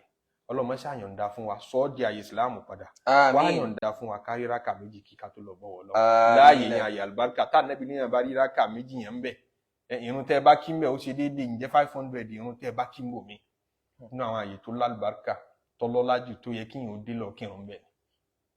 àwọn alálàájì ìjọhún nílẹ̀ Yorùbá tí wọ́n bá lọ bẹ̀ tán bá lọ alájì tán lọ Mẹ́kà tán tún lọ Mẹdínà tán wá dé Jerusalem Baitul Maqdis tán dé Kudus àwọn náà máa pè ní alájì Kudus alájì tí ò fi tiẹ̀ mọ́ Mẹ́kà àti Mẹdínà nìkan kódò ó tún dé Kudus torí owó àti débẹ̀ níjọ́ náà ṣe kí wọ́n rìn lọ Mẹ́kà ni wọ́n kúrò Nàìjíríà wọ́n gba Chad ní títí lọ Sudan títí dé Egypt wọ́n wọ ọkọ̀ ojú omi àbí láti Sudan náà ọkọ̀ ojú omi títí fátún fi wọ Saudi wọ́n ṣe máa lọ ájì tẹ́lẹ̀ nu a máa ná wọn lọ́dún kan láti lọ láti bọ̀ náà fi máa celebrate alálàájì tó bá ṣẹ̀ṣẹ̀ dé ìrìn àjò tó rìn yẹn wọ́n rò pé ó lè lọ kó dé àìmọye yẹn ní ó parẹ́ sọ́nà ẹwà àwọn tán lọ Libya àbọ̀ tí ń parẹ́ sínú desert so láti wá gbéra láti odindi Nàìjíríà àbílẹ̀ Yorùbá lọ Mẹ́kà tún padà dé kìí ṣe ìrìn àjò díẹ̀ nígbà náà wọ́n lọ pàdé wọn bòde ní tí wọ́n máa kọrin fún wọn 40 days kálukú ọmọ àgbà pé gbígbàdúrà ń bẹ lẹ́nu rẹ̀ já lọ tẹ́wọ́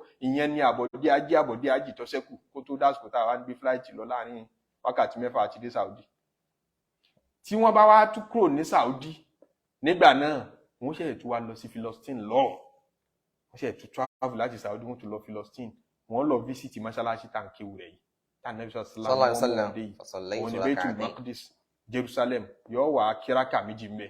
ثم خرجت. lẹ́yìn náà ló wọ́n wá jáde. فأتاني جبريل بإناء من خمر. nígbà tànàbí sallallahu alaihi wasallam nígbà tó ń wá jáde kúrò nílé yẹn Jibril mú wá fóun nínú tó ṣẹlẹ̀ Jibril mú wá fóun iná abọ́ ọmọ mi. من خمر. ọtí ní bẹ́ẹ̀ وإناء من لبن. àti abọ́ ọmọ mi kejì òun tiẹ̀ wàrà ní bẹ́ẹ̀ wàrà ń bẹ́ẹ̀ ọ̀kan ọtí ń bẹ́ẹ̀ ọ̀kan Jibrilu gbé méjèèjì wá fún Ànábì sallallahu alaihi wasallam ó yá mú kan tó bá wọn tó fẹ́ mu. فاخترت اللبن. wọ́n ní wọn mú kan èyí tó wọn kó wọn mú jọ́nà tó wọn sì mú òun ni lábàní òun ni wàrà lòun gbé pé òun fẹ́ mu Jibrilu wá ní asabta al-fitra. asabta al-fitra. Báríkà rẹ̀ ó ṣe déédéé fitra ó ṣe déédéé ìlànà tó dáa jù ó ṣe déédéé ìlànà tó dáa jù wọ́n tẹ́sítì Ànábì sallallahu alaihi wasallam gbàgbé temptation tó obìnrin ta ní Ànábì sallallahu alaihi wasallam kọjá lára náà tóun náà rẹwà tóun náà tó ṣíra lẹ̀ tó kó gbogbo ẹ̀ṣọ́ sára tóun náà pé ká Ànábì sallallahu alaihi wasallam mọ́ bọ̀ kọ́ mọ́ bọ̀ tánàbí ọ̀dá lóhùn tí Jibril sọ pé ayé nù ká lọ dá lóhùn ní àwọn ìjọ rẹ̀ ayé ọba bàrà lọ́kàn àwọn jàkìyàmọ̀ lọ Ànábì Ọlọ́run ò ní ojú wa nù wọ́n tún wá kó wá fún sallallahu alaihi wasallam ọtí àti laban àti wàrà wọ́n ní ó mú kanu méjèèjì Ànábì wa mú laban ó mú wàrà kò mú ọtí nígbà tí ó wá mú laban Jibril wá ń sọ fún pé asabta al-fitra ó ṣe déédéé ìlànà tó dáa jù. qal Ànábì wa ní thumma araja bihi ila as-sama'i ad-dunya. ìtumọ̀ ó ṣe déédéé ìlànà tó dáa jù ni pé Jibril ń sọ fún Ànábì sallallahu alaihi wasallam ká pé ọtí lọ bá lọ mú ni kápọ́ tí lọ bá lọ mú ni ìjọ rẹ̀ ọba máa ń hún ríra ni ìyẹn ni pé ìjọ rẹ̀ ò ní jẹ́jọ tá a fi mọ̀nà sọlọ́tì máa mọ̀nà ọlọ́tì mọ̀nà láíláí ìjọ rẹ̀ ò ní jẹ́jọ tá a fi mọ̀nà wọ́nranwọ̀nran wọn ti pọ̀ jù ìsọkúsọ wọn ti pọ̀ jù rádaràda wọn ti pọ̀ jù ìṣekúṣe wọn ti pọ̀ jù àmọ́ ó ṣe déédéé lànà tó dáa jù wàrà ló mú ọmọtí báríkà rẹ̀ báríkà Nábì sallallahu alaihi wasallam báríkà wa náà lára Nábì sallallahu alaihi wasallam náà bá wa kẹ́ bá wa kẹ́ àmín Ọlọ́run bá ṣàlékún kẹ́ rẹ̀ àmín náà thumma araja bihi ila as-sama'i ad-dunya.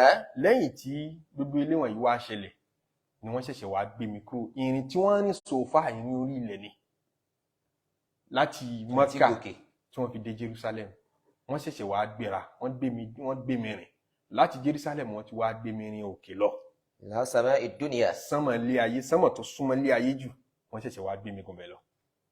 فاستفتح جبريل فقيل من أنت؟ Jibrilu nígbà tó dé òde sánmọ̀ tó wọ sánmọ̀ ilé ayé, istaftaha, ó ní ẹ ṣílẹ̀kùn fún mi, ẹ yọ̀ǹda fún mi ká wọlé. Faqila man ant, wọ́n béèrè pé ta ni wọ́. قال جبريل. Jibrilu ní قال جبريل. Jibrilu lémi Jibrilu ní. فقيل من معك؟ wọ́n ní ta ní ń bẹ pẹ̀lú rẹ̀ nítorí kìí ṣe wọ nìkan. قال محمد. wọ́n ní Muhammadu ní ń bẹ pẹ̀lú sallallahu alayhi wa sallam. قيل وقد أرسل إليه. wọ́n béèrè pé tí wọ́n ránṣẹ́ pé ní torí ẹni abá pàmìtì ní ọ wọlé, àwọn màláíkà yìí ò ní jẹ́ni tí wọ́n bá yọ̀ǹda fún ọwọ́ bẹ̀. ursila ilayhi, ṣé wọ́n ránṣẹ́ pé ní invitation rẹ̀ dà? ní ìgbà pa àǹtí òde ìyàwó ta ní by invitation ló fi wọlé o, ẹni tí ó bá wá invited ò lè débẹ̀. ìyẹn ni pé ní Ọlọ́run ọba pè kò lè dé hadaratullah, ibi tọ́lọ́run wà, ìwà pẹ̀lú Ọlọ́run ọba, ẹni Ọlọ́run ọba pè kò lè débẹ̀. adúpẹ́ tọ́lọ́run pè wá. ìbára wa nínú Islam tó ṣe wá mùsùlùmí ó pè wá ni, ìbára wa ní mùmínì ó pè wá ni, ó ṣe wá ní olùgbàgbọ́ òdodo. ẹni tọ́lọ́run ọba pé kò ní bóra bẹ́ẹ̀ pé tíyàn ń dán Ọlọ́run ọba ti ṣáájú pé yóò dáhùn kò ní dáhùn. adúpẹ́ lọ́dọ̀ Ọlọ́run tó fi wá sínú ummatul ijaba, ìjọ tó dá Ànábì Muhammad sallallahu alaihi wasallam. náà wọ́n béèrè pé tí wọ́n pè é ní kí ló wá ṣe. قال قد أرسل إليه. wọ́n ní wọ́n ránṣẹ́ pè ní Jibrilu ní sọ bẹ́ẹ̀. فلما علونا السماء الدنيا. Ànábì nígbà tá a wá lékè tá a gùnkè tá a wọ sánmọ̀ ilé ayé. إذا رجل عن يمينه أسودة. labari arákùnrin kan an yaminihi aswida, àrí èrò tó pọ̀ lápá ọ̀tún rẹ̀. وعن يساره أسودة. àtúrí lápá òsì rẹ̀ náà èrò tó pọ̀ lọ́gbìgbà, èrò pọ̀ lọ́tún, èrò pọ̀ lósì. ta lárákùnrin yìí tá sì láwọn èrò tí ń bẹ lọ́tún lósì. فإذا نظر قبل يمينه ضحك. arákùnrin yẹn tó bá ti wọ̀ tún tó wo gbogbo èrò tí ń bẹ lọ́tún yóò rẹ́rìn, inú rẹ̀ ó dùn. وإذا نظر قبل شماله بكى. tó bá wo apá òsì tó wo àwọn èrò tí ń bẹ lápá òsì, tó bá ti wò wọ́n yóò bú ẹkún. ta lárákùnrin yìí tá lèrò tí ń bẹ lọ́tún àti lóde tí ń sunkún tí ń rẹ́rìn. قال مرحبا بالنبي الصالح وابن الصالح. arákùnrin yẹn wá rà Ànábì Muhammad sallallahu alaihi wasallam. arákùnrin yẹn ní káàbọ̀ Ànábì rere, ọmọ mi rere. قال قلت لجبريل. Ànábì ni mo wá ń béèrè lọ́wọ́ Jibrilu wípé من هذا؟ ta lẹni yìí. قال هذا آدم. bàbá rẹ̀ nù, bàbá ńlá bàbá rẹ̀ àgbà tí gbogbo yín tara rẹ̀ jáde, Ànábì Adam alayhi salatu wassalam. وهذه أسودة عن يمينه وشماله. tí o sì ráwọn èrò tí ń bẹ lọ́tún lósì, نسم بنيه. àwọn ẹ̀mí àwọn ọmọ rẹ̀ ni, ẹ̀mí tiẹ̀ náà ń bẹ́ẹ̀ níjọ́ tá à ń sọ̀rọ̀ yìí, ẹ̀mí tèmi náà ń bẹ́ẹ̀. yóò máa dàrú mẹ́lòmíì lọ́wọ́ pé a sì wá ń lé ayé bò lẹ́mí wá tún ṣe wà ń bò mí. ọ̀dọ̀ tiẹ̀ ní mathematics yẹn ti yẹ pé tá a bá ti wà ń bí àlè wà ń bò mí. béèrè lọ́wọ́ àwọn ológun inú ẹbí rẹ̀ pé ṣé tíyàn bá wà ń bí ṣó lè wà ń bò mí. wọ́n sọ fún wọn pé ó possible. ológun lásán sọ fún wọn pé ó possible. nígbà tá à ń rí ilẹ̀ Yorùbá ọlọ́dẹ kan yóò lóun fẹ́ mọ́ ṣàmójútó ṣe security gbogbo odindi àdúgbò. wọ́n bá dé bí wọ́n bá pàdé, wọ́n bá dọ̀wọ́n bá pa ogun lòun lò débẹ̀. àkíkọ rẹ̀ sírù rẹ̀ wá ń bẹ lọ́dọ̀ Ọlọ́run ọba tó lẹ̀mí. so ó lè wá ń bi tó different at a time, kò mọ́jọ́ ọ̀dà làákàyè rẹ̀ láwọn. wọ́n tún wá rẹ̀mí wa náà níbi tí a wà pẹ̀lú Ànábì Adam alayhi salatu wassalam. tádámọ̀ bá ti wọ̀ tún kí ni túmọ̀ yẹn. ضحك. فأهل اليمين هم أهل الجنة. àwọn tí ń rí lọ́tún yẹn làwọn tọ́lọ́run ti mọ̀ ipá àlìjẹ́nnà làwọn lè yọ padà wọ̀. ẹ̀gbọ́ ìmọ̀ Ọlọ́run ti ṣáájú pé àwọn eléyìí bí wọ́n bá lọ yìí o wọ́n padà wà àlìjẹ́nnà. Ọlọ́run mẹ́sà fi wá sínú wọn. jẹ́ ìbẹ̀ láwà. àmín. Ọlọ́run ti mẹni tó wà ń bẹ̀. bá a ti ń sọ̀rọ̀ lọ́wọ́ yìí níbi tí kálukú ọ̀pá ní ìrìn àjò rẹ̀ sí Ọlọ́run ti mọ̀. ẹni tí ó rà àlìjẹ́nnà wọnú wa kódà ọmọ tá àti ìbí sílé ayé kí lòun náà ó gbà ayé ṣe níbo ni ó wà padà já sí. ìmọ̀ yẹn ti ṣáájú látọ̀dọ̀ Ọlọ́run. ìmọ̀ yẹn nìyẹn máa ń rántí tẹ́rù mọ́ báyẹn pé níbo ni líìsì tó kọ̀ mí wà sí tọmọ náà ni àbí tọmọ àlìjẹ́nnà. ẹ̀rù ìmọ̀ yẹn máa ba àwọn ẹni Ọlọ́run torí ìmọ̀ yẹn náà là ń pè ń kádàrá. ẹ̀rù yóò máa wá báyẹn pé àmọ́ ń tọ́ ṣáájú lérí ọ̀rọ̀ wa ń tọ́ ṣáájú ló yẹ ká bẹ̀rù torí bí ìkọlà àti yàn wọ́n ti yàn án ìmọ̀ yẹn ti ṣáájú kó tó di pàdé ilé ayé. Ànábì Ádámù tó bá ti wá wo àwọn tọrọ wọn jà sálì jẹ́ náà inú yóò máa dùn yóò rẹ́rìn. والأسودة التي عن شماله. ìgbà tó bá ti wo tàwọn tó ń bẹ ní ẹ̀gbẹ́ àwọn yẹn lọ́mọ náà tó bá ti wo wọn yóò máa bú ẹkún. Ànábì Ádámù alayhi salatu wassalam náà ìgbà táwọn Muhammad bá pàdé dàtà nàbì tún tẹ̀síwájú. ففتح لنا فإذا أنا بآدم فرحب ودعا àti لي ibi tá a ti بخير. lọ mú yẹn rìwáyà míì ni àti wá padà sí di rìwáyà ahmadu nísìn. نعم. ádámà wá ṣàdúrà fún anabi muhammad sallallahu alayhi wa sallam صلى الله dáhà عليه aláhu وسلم. bi khayr àṣà muhammadu ni ọmọ mi ọ̀rẹ́ ọ̀la àlùbáríkà ó ṣàdúrà tọ́pọ̀ fún ọlọ́run yọ́nú sí ọ. nígbà tá anabi sallallahu alayhi wa sallam kúrò mẹ́ẹ̀. ثم عرج بنا إلى سماء الثانية jìbìrìlù tún gbé mi ó di sánmà kejì. فاستفتح جبريل jìbìrìlù tún gbà yọ̀ǹda lọ́dọ̀ àwọn tó ń ṣọ́ bẹ́ẹ̀ pé ẹ ṣílẹ̀kùn. فقيل من أنت؟ wọ́n ní ta ni wọ́. قال جبريل. ó ní jìbìrìlù náà ni. فقيل ومن معك؟ ta ni ń bẹ pẹ̀lú rẹ̀ nítorí kì í ṣe wọ nìkan. قال محمد. muhammadu ni ń bẹ pẹ̀lú mi. فقيل ẹ wo iyì tá anabi sallallahu alaihi wasallam ń gbà وسلم. tọ́lọ́run wá gbéga ń sì ń gbà àárín wa ń bí nísàlẹ̀ ń bí. muhammadu tá à ń sọ yìí ń jọ́ sí ń bẹ láyé ń róúnjẹ jẹ ń jọkan ibi ń pa ń jọkan ni o.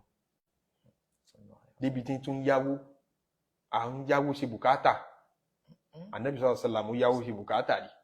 ìṣẹ̀mí tí wọ́n fẹ́ líìvù yẹn tó sọ pé ṣẹ̀mí rádaràda ni tó ń sọ pé àwòsí ní nǹkan kan wọ́n fẹ́ rú ẹ̀. anabi sallallahu alaihi wasallam líìvù láìfù yẹn. ìyá wa Aisha ní àwọn ń sodindi oṣù kan radiyallahu ta'ala àwọn ń sodindi oṣù kan èéfín ò ní rú nínú ilé àwọn. èéfín ni pé aró ń jẹsè àwọn ò ní ró ń jẹsè kílẹ̀ wá ń jẹ tẹ́ fi ṣẹ́kù láyé tẹ́ fi kú odindi oṣù kan ó ní làbídùn àtomi ni làbídùn omi àsùwádé ní làwọn ń jẹ. ìṣẹ̀mí tí ò tẹ́wọ̀ àtẹ̀mí lọ́rùn mọ́ lẹ́ni tí wọ́n ń pọ́nlé lọ sánmọ̀ yìí ní líìvù lórí ilẹ̀. ẹni muhammadun basharun wàlẹ̀ isakali bashari abara bíi tiwa náà ni àmọ́ kò tún dàbí wa níwájú ọlọ́run ó níyì ọlá pọ́nlé wọ́n ń gbé ga rúrúrú wọ́n ń gbé lọ sókè rúrúrú níwájú àwọn màláíkà níwájú àwọn ànábì ọlọ́run. فقيل وقد أرسل إليه. wọ́n déwájú màláíkà sánmà kejì òun náà ń béèrè pé ṣé wọ́n yọ̀ǹda fún kó wá ni kó wá invited. قال قد أرسل إليه. jìbìrìlù ni ẹ má wọrí ọlọ́run náà ló ní lọ mú wa. ففتح لنا فإذا أنا بابن الخالة. nígbà tí wọ́n ṣílẹ̀kùn sánmà kejì fún wa tá a wọbẹ̀ la bá tún bá ẹnìkan pàdé. بابني الخالة يحيى وعيسى. a bá àwọn ọmọ méjì tí wọ́n jọ ń jọmọ ìyá wọ́n tan nídìílé ìyá arákùnrin méjì tó tan nídìílé ìyá ibn khala a bá wọn pàdé Yahya àti anabi Isa alayhi salatu wa salam. anabi mi ti Jésù anabi mi ti Yahya ó lóun rí wọn bẹ́ẹ̀. فرحبا بي. àwọn méjèèjì kí káàbọ̀ ìpè ọ̀káàbọ̀ ọmọ ìyá. ودعوا لي بخير. ẹ̀rí àwa mùsùlùmí la sórí ire jù gbogbo anabi ọlọ́run la anabi wa all in one ni wọ́n sọ̀rọ̀ àwa mùsùlùmí. tẹ́nìkan bá ronú àwọn ronú pé náà Jésù nìkan ni tàwọn oríire Jésù nìkan náà fẹ́ ṣe àwa ṣe gbogbo oríire gbogbo wọn papọ̀ àwa tún wá ṣe oríire Jésù yẹn jù wọ́n lọ torí mẹ́sẹ̀gì Jésù gẹ́gẹ́ làwa jòkó tì.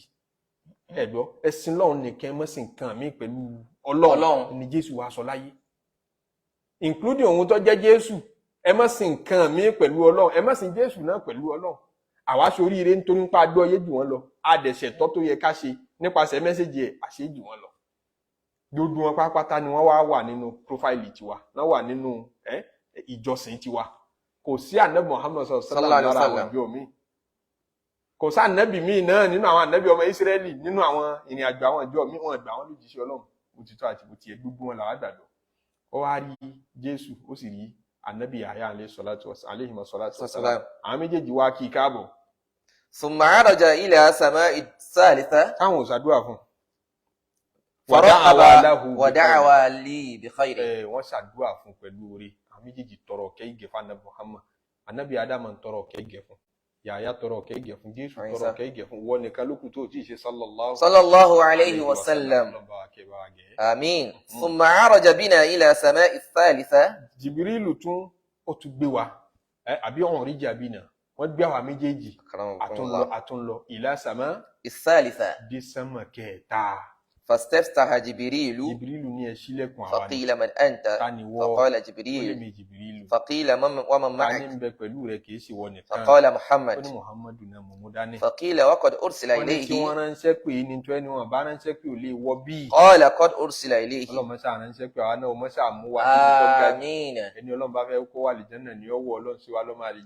آمين. آمين. olùmọ anabi Muhammad wọbẹ mọṣà máa náà wọbẹ. àmín. tí wọ́n ránṣẹ́ pé ó ní wọ́n ránṣẹ́ pé. ففتح لنا. ọba sílẹ̀kùn fún. فإذا أنا بيوسف. Ànábì ní kété tó wọn ò dé sánmà kẹta kọ́ bẹ́ẹ̀ ni sà. ní kété tó wọn ò dé bẹ́ẹ̀ Yusuf lòun bá pàdé. وإذا هو قد أعطي شطر الحسن. àwọn wá rí i pé Yusuf أعطي شطر الحسن, ìlàjì ìlàjì tó pé jù nínú ẹwà. Ànábì Yusuf lọ́lọ́run bọ̀, àkàndá Ọlọ́run ni, Ọlọ́run ṣàdá ní pé ẹwà pé yẹn máa rẹwà láyé Ànábì Yusuf rẹwà. Ànábì Muhammad ìtẹ́rẹ̀ lànábì tí ń gbọ́ kó tó débẹ̀. Súrátù Yusuf ò ti gbọ́, ó ti sọ̀kalẹ̀. Ó wá ṣẹ̀ṣẹ̀ wá rí Yusuf ọ̀hún sójú kẹ́ Yusuf ní lọ́fàáyìn tó báyìí. wọ́n ti yà Shatar al-Husn. فرحب ودعا لي بخير. Yusuf náà kí Ànábì Muhammad sallallahu alaihi wasallam ó kí káàbọ̀ ìpé okúrin دعا له بخير. Yusuf ṣàdúrà fún Ànábì Muhammad, ìwọ ló kù tó ti ṣe. صلى الله عليه وسلم. sallallahu alaihi wasallam. ثم عرج بنا إلى سماء الرابعة. nígbà tá a tún lọ kété tá a tún lọ عرج بنا إلى سماء. عرج بنا إلى سماء الرابعة. lọ sí sánmà kẹrin. فاستفتح جبريل فقيل من أنت. ó ní ẹ̀yàn dá fún wa fẹ́ wọlé wọn ní ta ni. قال ó جبريل. lè mi Jibril. فقيل ومن معك. kì í sì wọ nìkan. قال ó ní محمد. Muhammad ń bẹ pẹ̀lú mi. فقيل وقد أرسل إليه. ó ní sí wọ́n ránṣẹ́ pé ní nítorí ẹni wọn bá pè ó lè wọ bí o. قال قد بعث إليه. ó ní wọ́n ránṣẹ́ pé ní èmi náà wọ́n rán sí. ففتح الباب. wọ́n bá ṣílẹ̀kùn fún wọn. فإذا أنا بإدريس. nígbà táwọn ó débẹ̀ Ànábì Ọlọ́run táwọn bá pàdé ní Idris alayhi salatu wassalam. náà فرحب ودعا لي òun náà kí بخير. Ànábì káàbọ̀, òun náà ṣàdúrà fún Ànábì pé ìkí Ọlọ́run Ọlọ́run gbogbo wọn ni wọ́n wúre fún Ànábì, àbí bó Yorùbá ṣe máa wí wọ́n ní wọ́n wúre fún àbí kíni gbogbo wọn ṣàdúrà fún gbogbo Ànábì Ọlọ́run ló dá àṣẹjọ sára Ànábì Muhammad sallallahu alaihi wasallam. àwọn màláíkà dá àṣẹjọ sí lára lọ́nà fi ní inna Allaha wa malaikatahu yusalluna ala nabi ya ayyuhalladhina amanu sallu alayhi wa sallimu تسليما. òun ọlọ́gbọ́n ti tó òun gẹ́ ń ṣèkẹ́ṣègẹ̀ fún Muhammadu, òun ọ̀sàdúrà mọ́ nítorí kò sẹ́ni tọ́lọ́run ọbẹ̀, òun náà dúró kálukú ń bẹ̀, òun ọ̀tọ́rọ̀ ìkẹ́ ìgẹ̀ òun gẹ́gẹ́ ń ṣèkẹ́, òun ń gẹ Muhammadu. àwọn màláíkà gbogbo àwọn màláíkà Ọlọ́run ọba wọn lásìkò tán fi ń ṣàdúrà fún Ànábì. yá ayyuhalladhina amanu. gbogbo mùsùlùmí tóun náà fẹ́ gúnlẹ̀ rẹ̀ sallu alayhi wa sallimu taslima. ọgbọ́dọ̀ ní àsìkò tó yà sọ́tọ̀ lójúmọ́ pé àsìkò yìí mo fẹ́ máa fi ṣàṣàlátù fún Ànábì Muhammad. nínú wírìdì rẹ̀ àdúrà tó ń ṣe lójoojúmọ́ ni àṣàlátù gbọ́dọ̀ nípa tó kó mbẹ̀.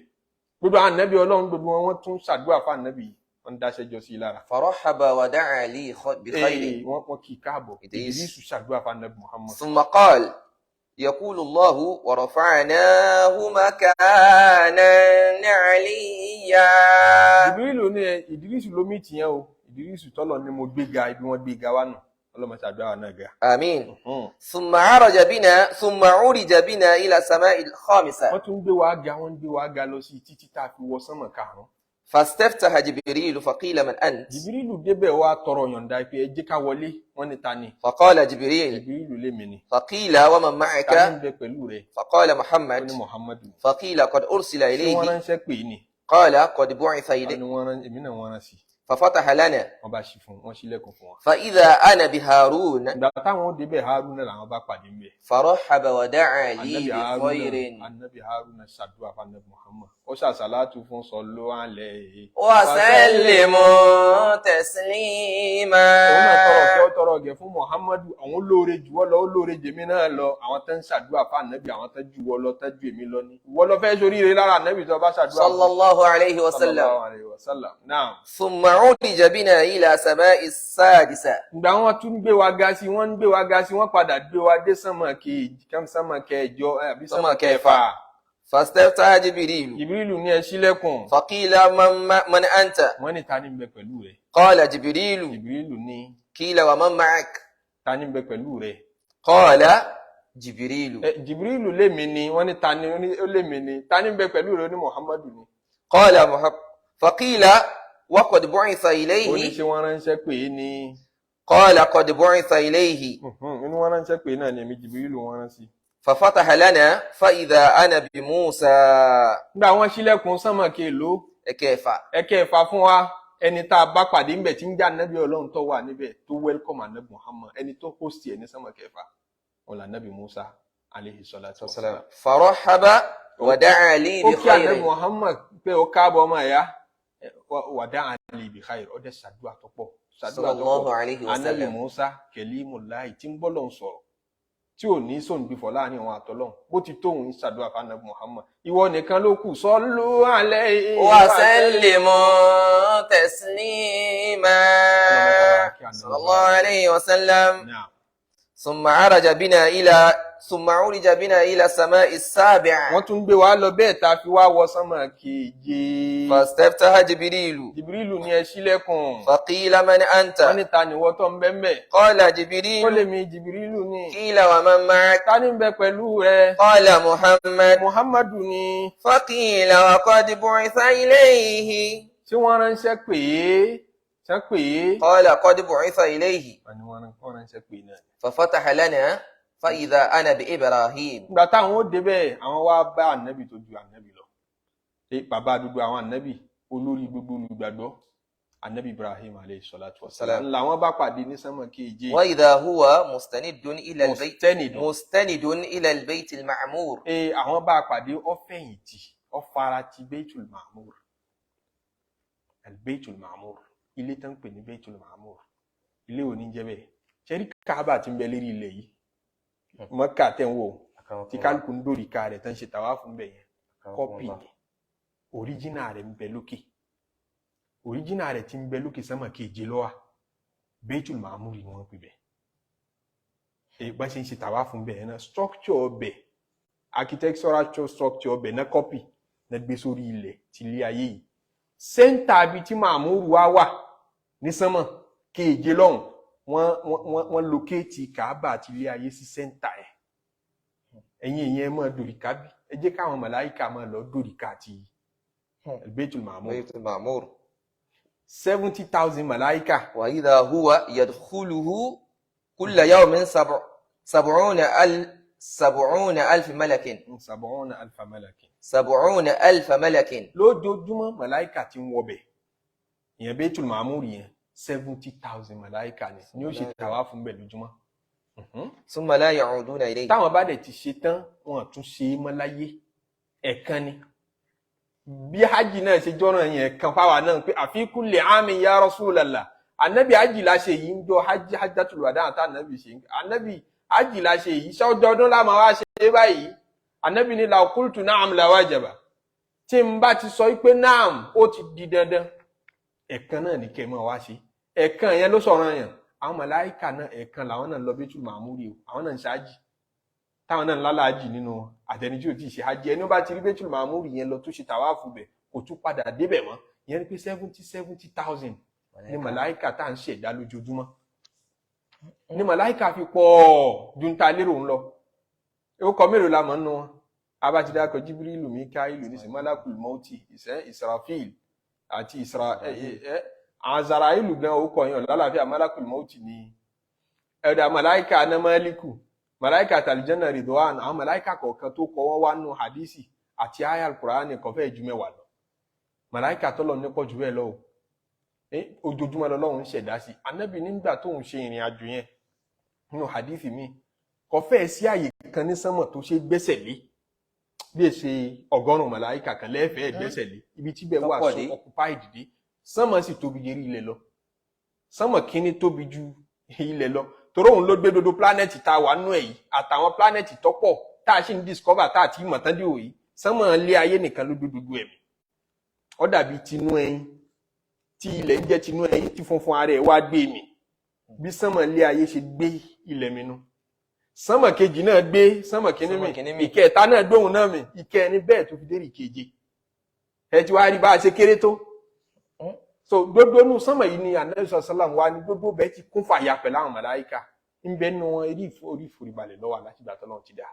ń bẹ nínú wọn orí ìrùkù ló wà yóò mọ sin lọ́hùn lérí ìrùkù tí ó fi tọ́lọ́jú ó fi dé tọ́lọ́run fi payé rẹ̀ ń bẹ nínú wọn kàn sin lọ́hùn tẹ̀síbíhù ní í ṣe àwọn tọ́lọ́run ránṣẹ́ kọ̀ọ̀kan lámọ̀ ẹ wá wò bọ́n ṣe pọ̀ tó ìjọsìn wọn tó ṣe lálùbáríkà tó ṣé ìjọsìn tiẹ̀ tán ní okírun tó lónìí kí yẹn ńlọ́wọ́ àjọ lọ́run lójú ìrun mélòó la fẹ́ kí lẹ́gbẹ̀ẹ́ ti màláíkà àwẹ̀ mélòó la fẹ́ gbà àwọn kì í jẹun ìjọsìn mélòó la fẹ́ ṣe bí mọ́mù pẹ́lẹ́ rírù kú ní sàwá ti fẹ́ dìde bọ́pẹ́ lérí sùjúdù àwa ti fẹ́ dìde a lè kọ́ mọ́ṣáláṣí rẹ̀ lẹ́tà ní lọ́bẹ̀ mọ́ kí n ti mọ́ pẹ́ jù lérí irun àwọn màláíkà permanently tán tí wọ́n wà lérí ìdó àwọn tó wà lérí rùkú àwọn tó wà lérí sùjúdù ń bẹ sẹ́wọ̀n èyí tó yẹ sí pé wọ́n lálùbáríkà nípasẹ̀ ìjọsìn juwọ́ tí olóòní sin lọ́wọ́ ọba lọ wọ́n sì kì í ṣe lọ́hùn ibi tí yẹn mọ́dé tí yẹn ti mọ́ wà rẹ̀ nù àṣà tí è kéré olùjọsìn inú wa kéré ká tó wá pẹ́ lẹ́sẹ̀ wọ́n máa wọ Baitul Ma'mur wọ́n máa lọ sí tàwa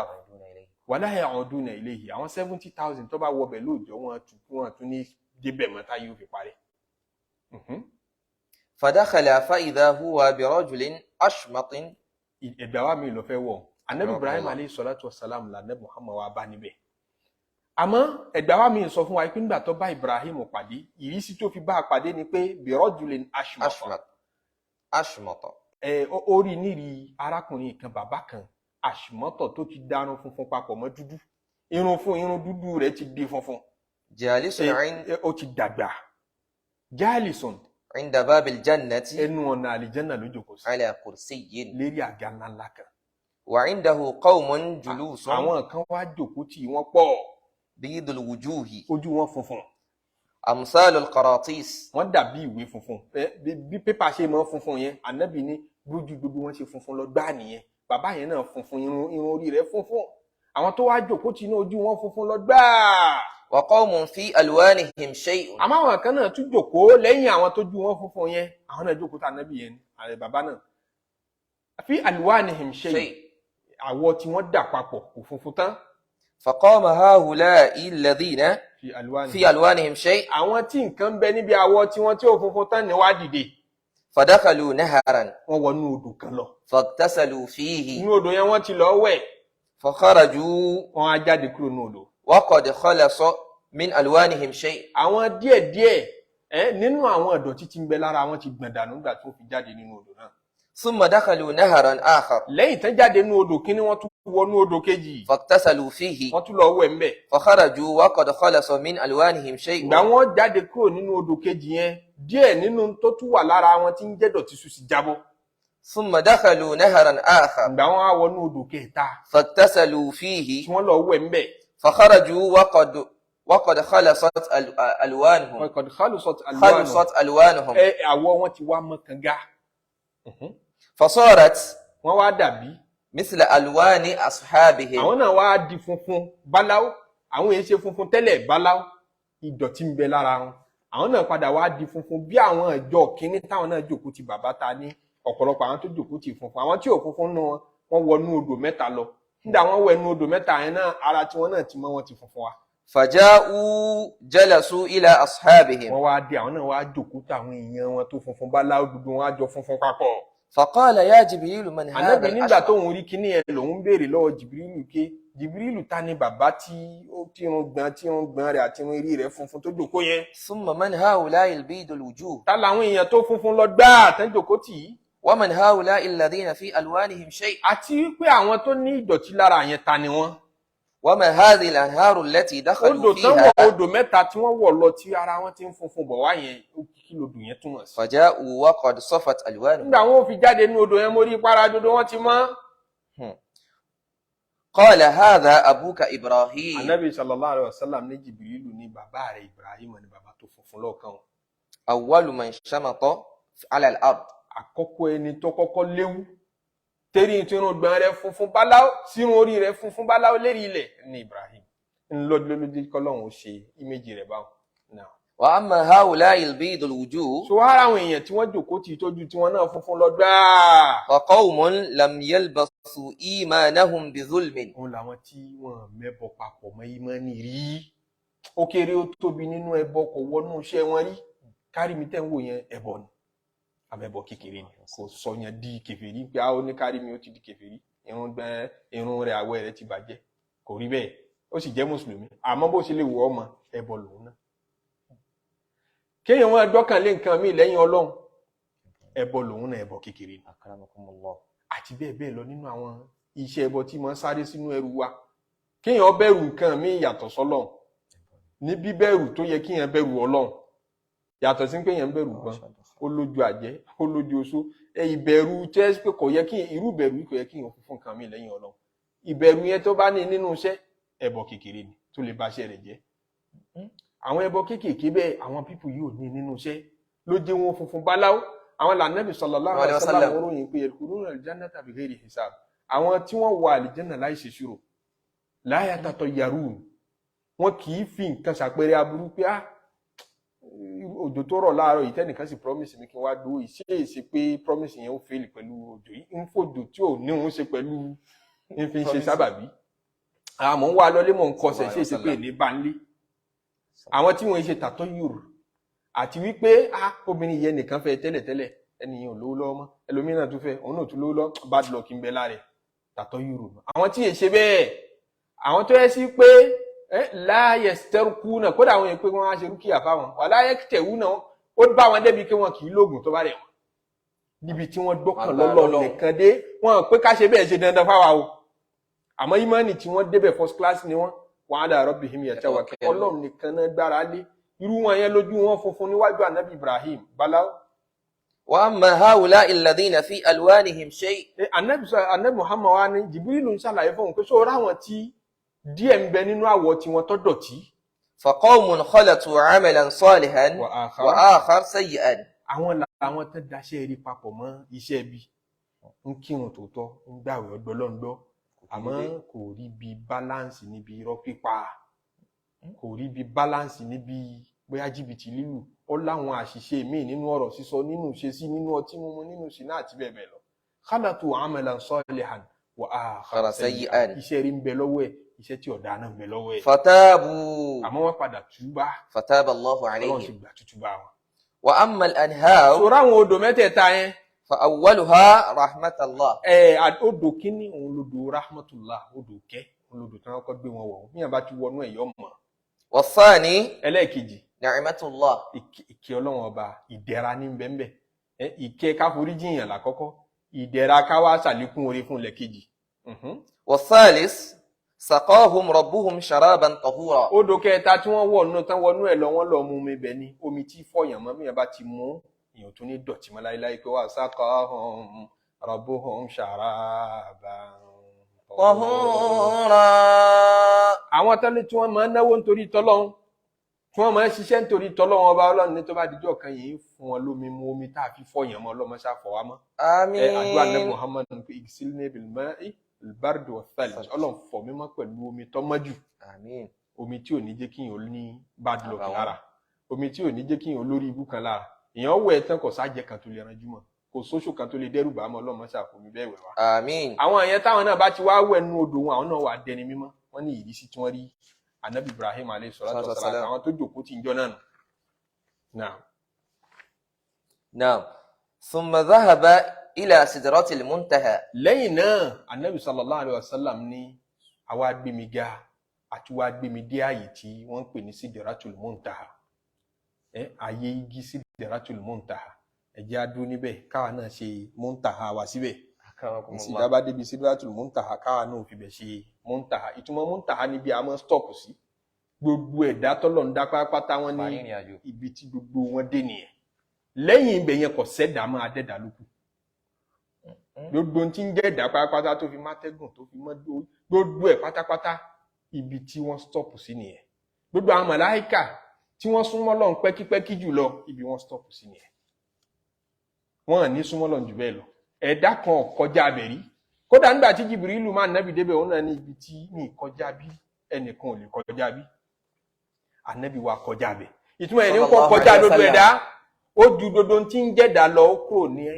àgbáyé ẹ̀dá ó wọnú àgbáyé àdẹ́dá níbi tẹ́dá kan ò dé tẹ́dá kan ò sì ní débẹ̀ láíláí wọ́n fi ní máa kọ́ mọ́ ládá sidratil muntaha li ahamadala ṣàkàlẹ̀ li Mustafa. Maqamul lada sidratil muntaha li ahamadala ṣàkàlẹ̀ li Mustafa. Maqamu wa ta'alahi ma mithluhu فأوحى إليه شديد القوى. مقام وتالله ما مثله فأوحى إليه شديد القوى. àyè kan láyé yẹn làdá Sidratil Muntaha tí ń bẹ níbi igi Sidratul Muntaha tí gbogbo ìrìn àjò ẹ̀dá tán sí lè ahamada nìkan ló láàyè yẹn òun nìkan wọ́n kó díẹ̀ fún kò sẹ́dá tó lè débẹ̀ ẹ̀dá kan ò débẹ̀ ṣáájú ẹ̀rí nínú màláíkà tèèyàn wọ́n súnmọ́ lọ́n débẹ̀ rí nígbà tó ti wá tá nẹ́bí Muhammad ti wá débẹ̀ náà ẹlòmí ò tún débẹ̀ lẹ́yìn ẹ̀ òun nìkan ló ní. maqamu atallahi ma misluhu. ààyè yẹn kò sírú ẹ̀ nínú ààyè. fa'awha ilayhi shadidul quwa. fa'awha ilayhi shadidul quwa. ìbẹ̀rẹ̀ Ọlọ́run ti bá nẹ́bí sọ̀rọ̀ lọ́lọ́run ti bá a sọ àwọn ọ̀rọ̀ tó sọ àwọn ọ̀rọ̀ yẹn láti mọ̀ tẹ̀síwájú pé ọ̀rọ̀ olówó iyebíye wo lọ́lọ́run bá nẹ́bí Muhammad sallallahu alaihi wasallam. Ọlọ́run mọ́ sábùn wa lẹ́mí. àmín. wà ní àlùbáríkà. àmín. fi ṣọ́ rẹ̀ ṣọ́ wa. àmín. kátayọ ọ̀sẹ̀ tí ń bọ̀. àmín. Ọlọ́run wá bọ̀ wá ní ìmánì.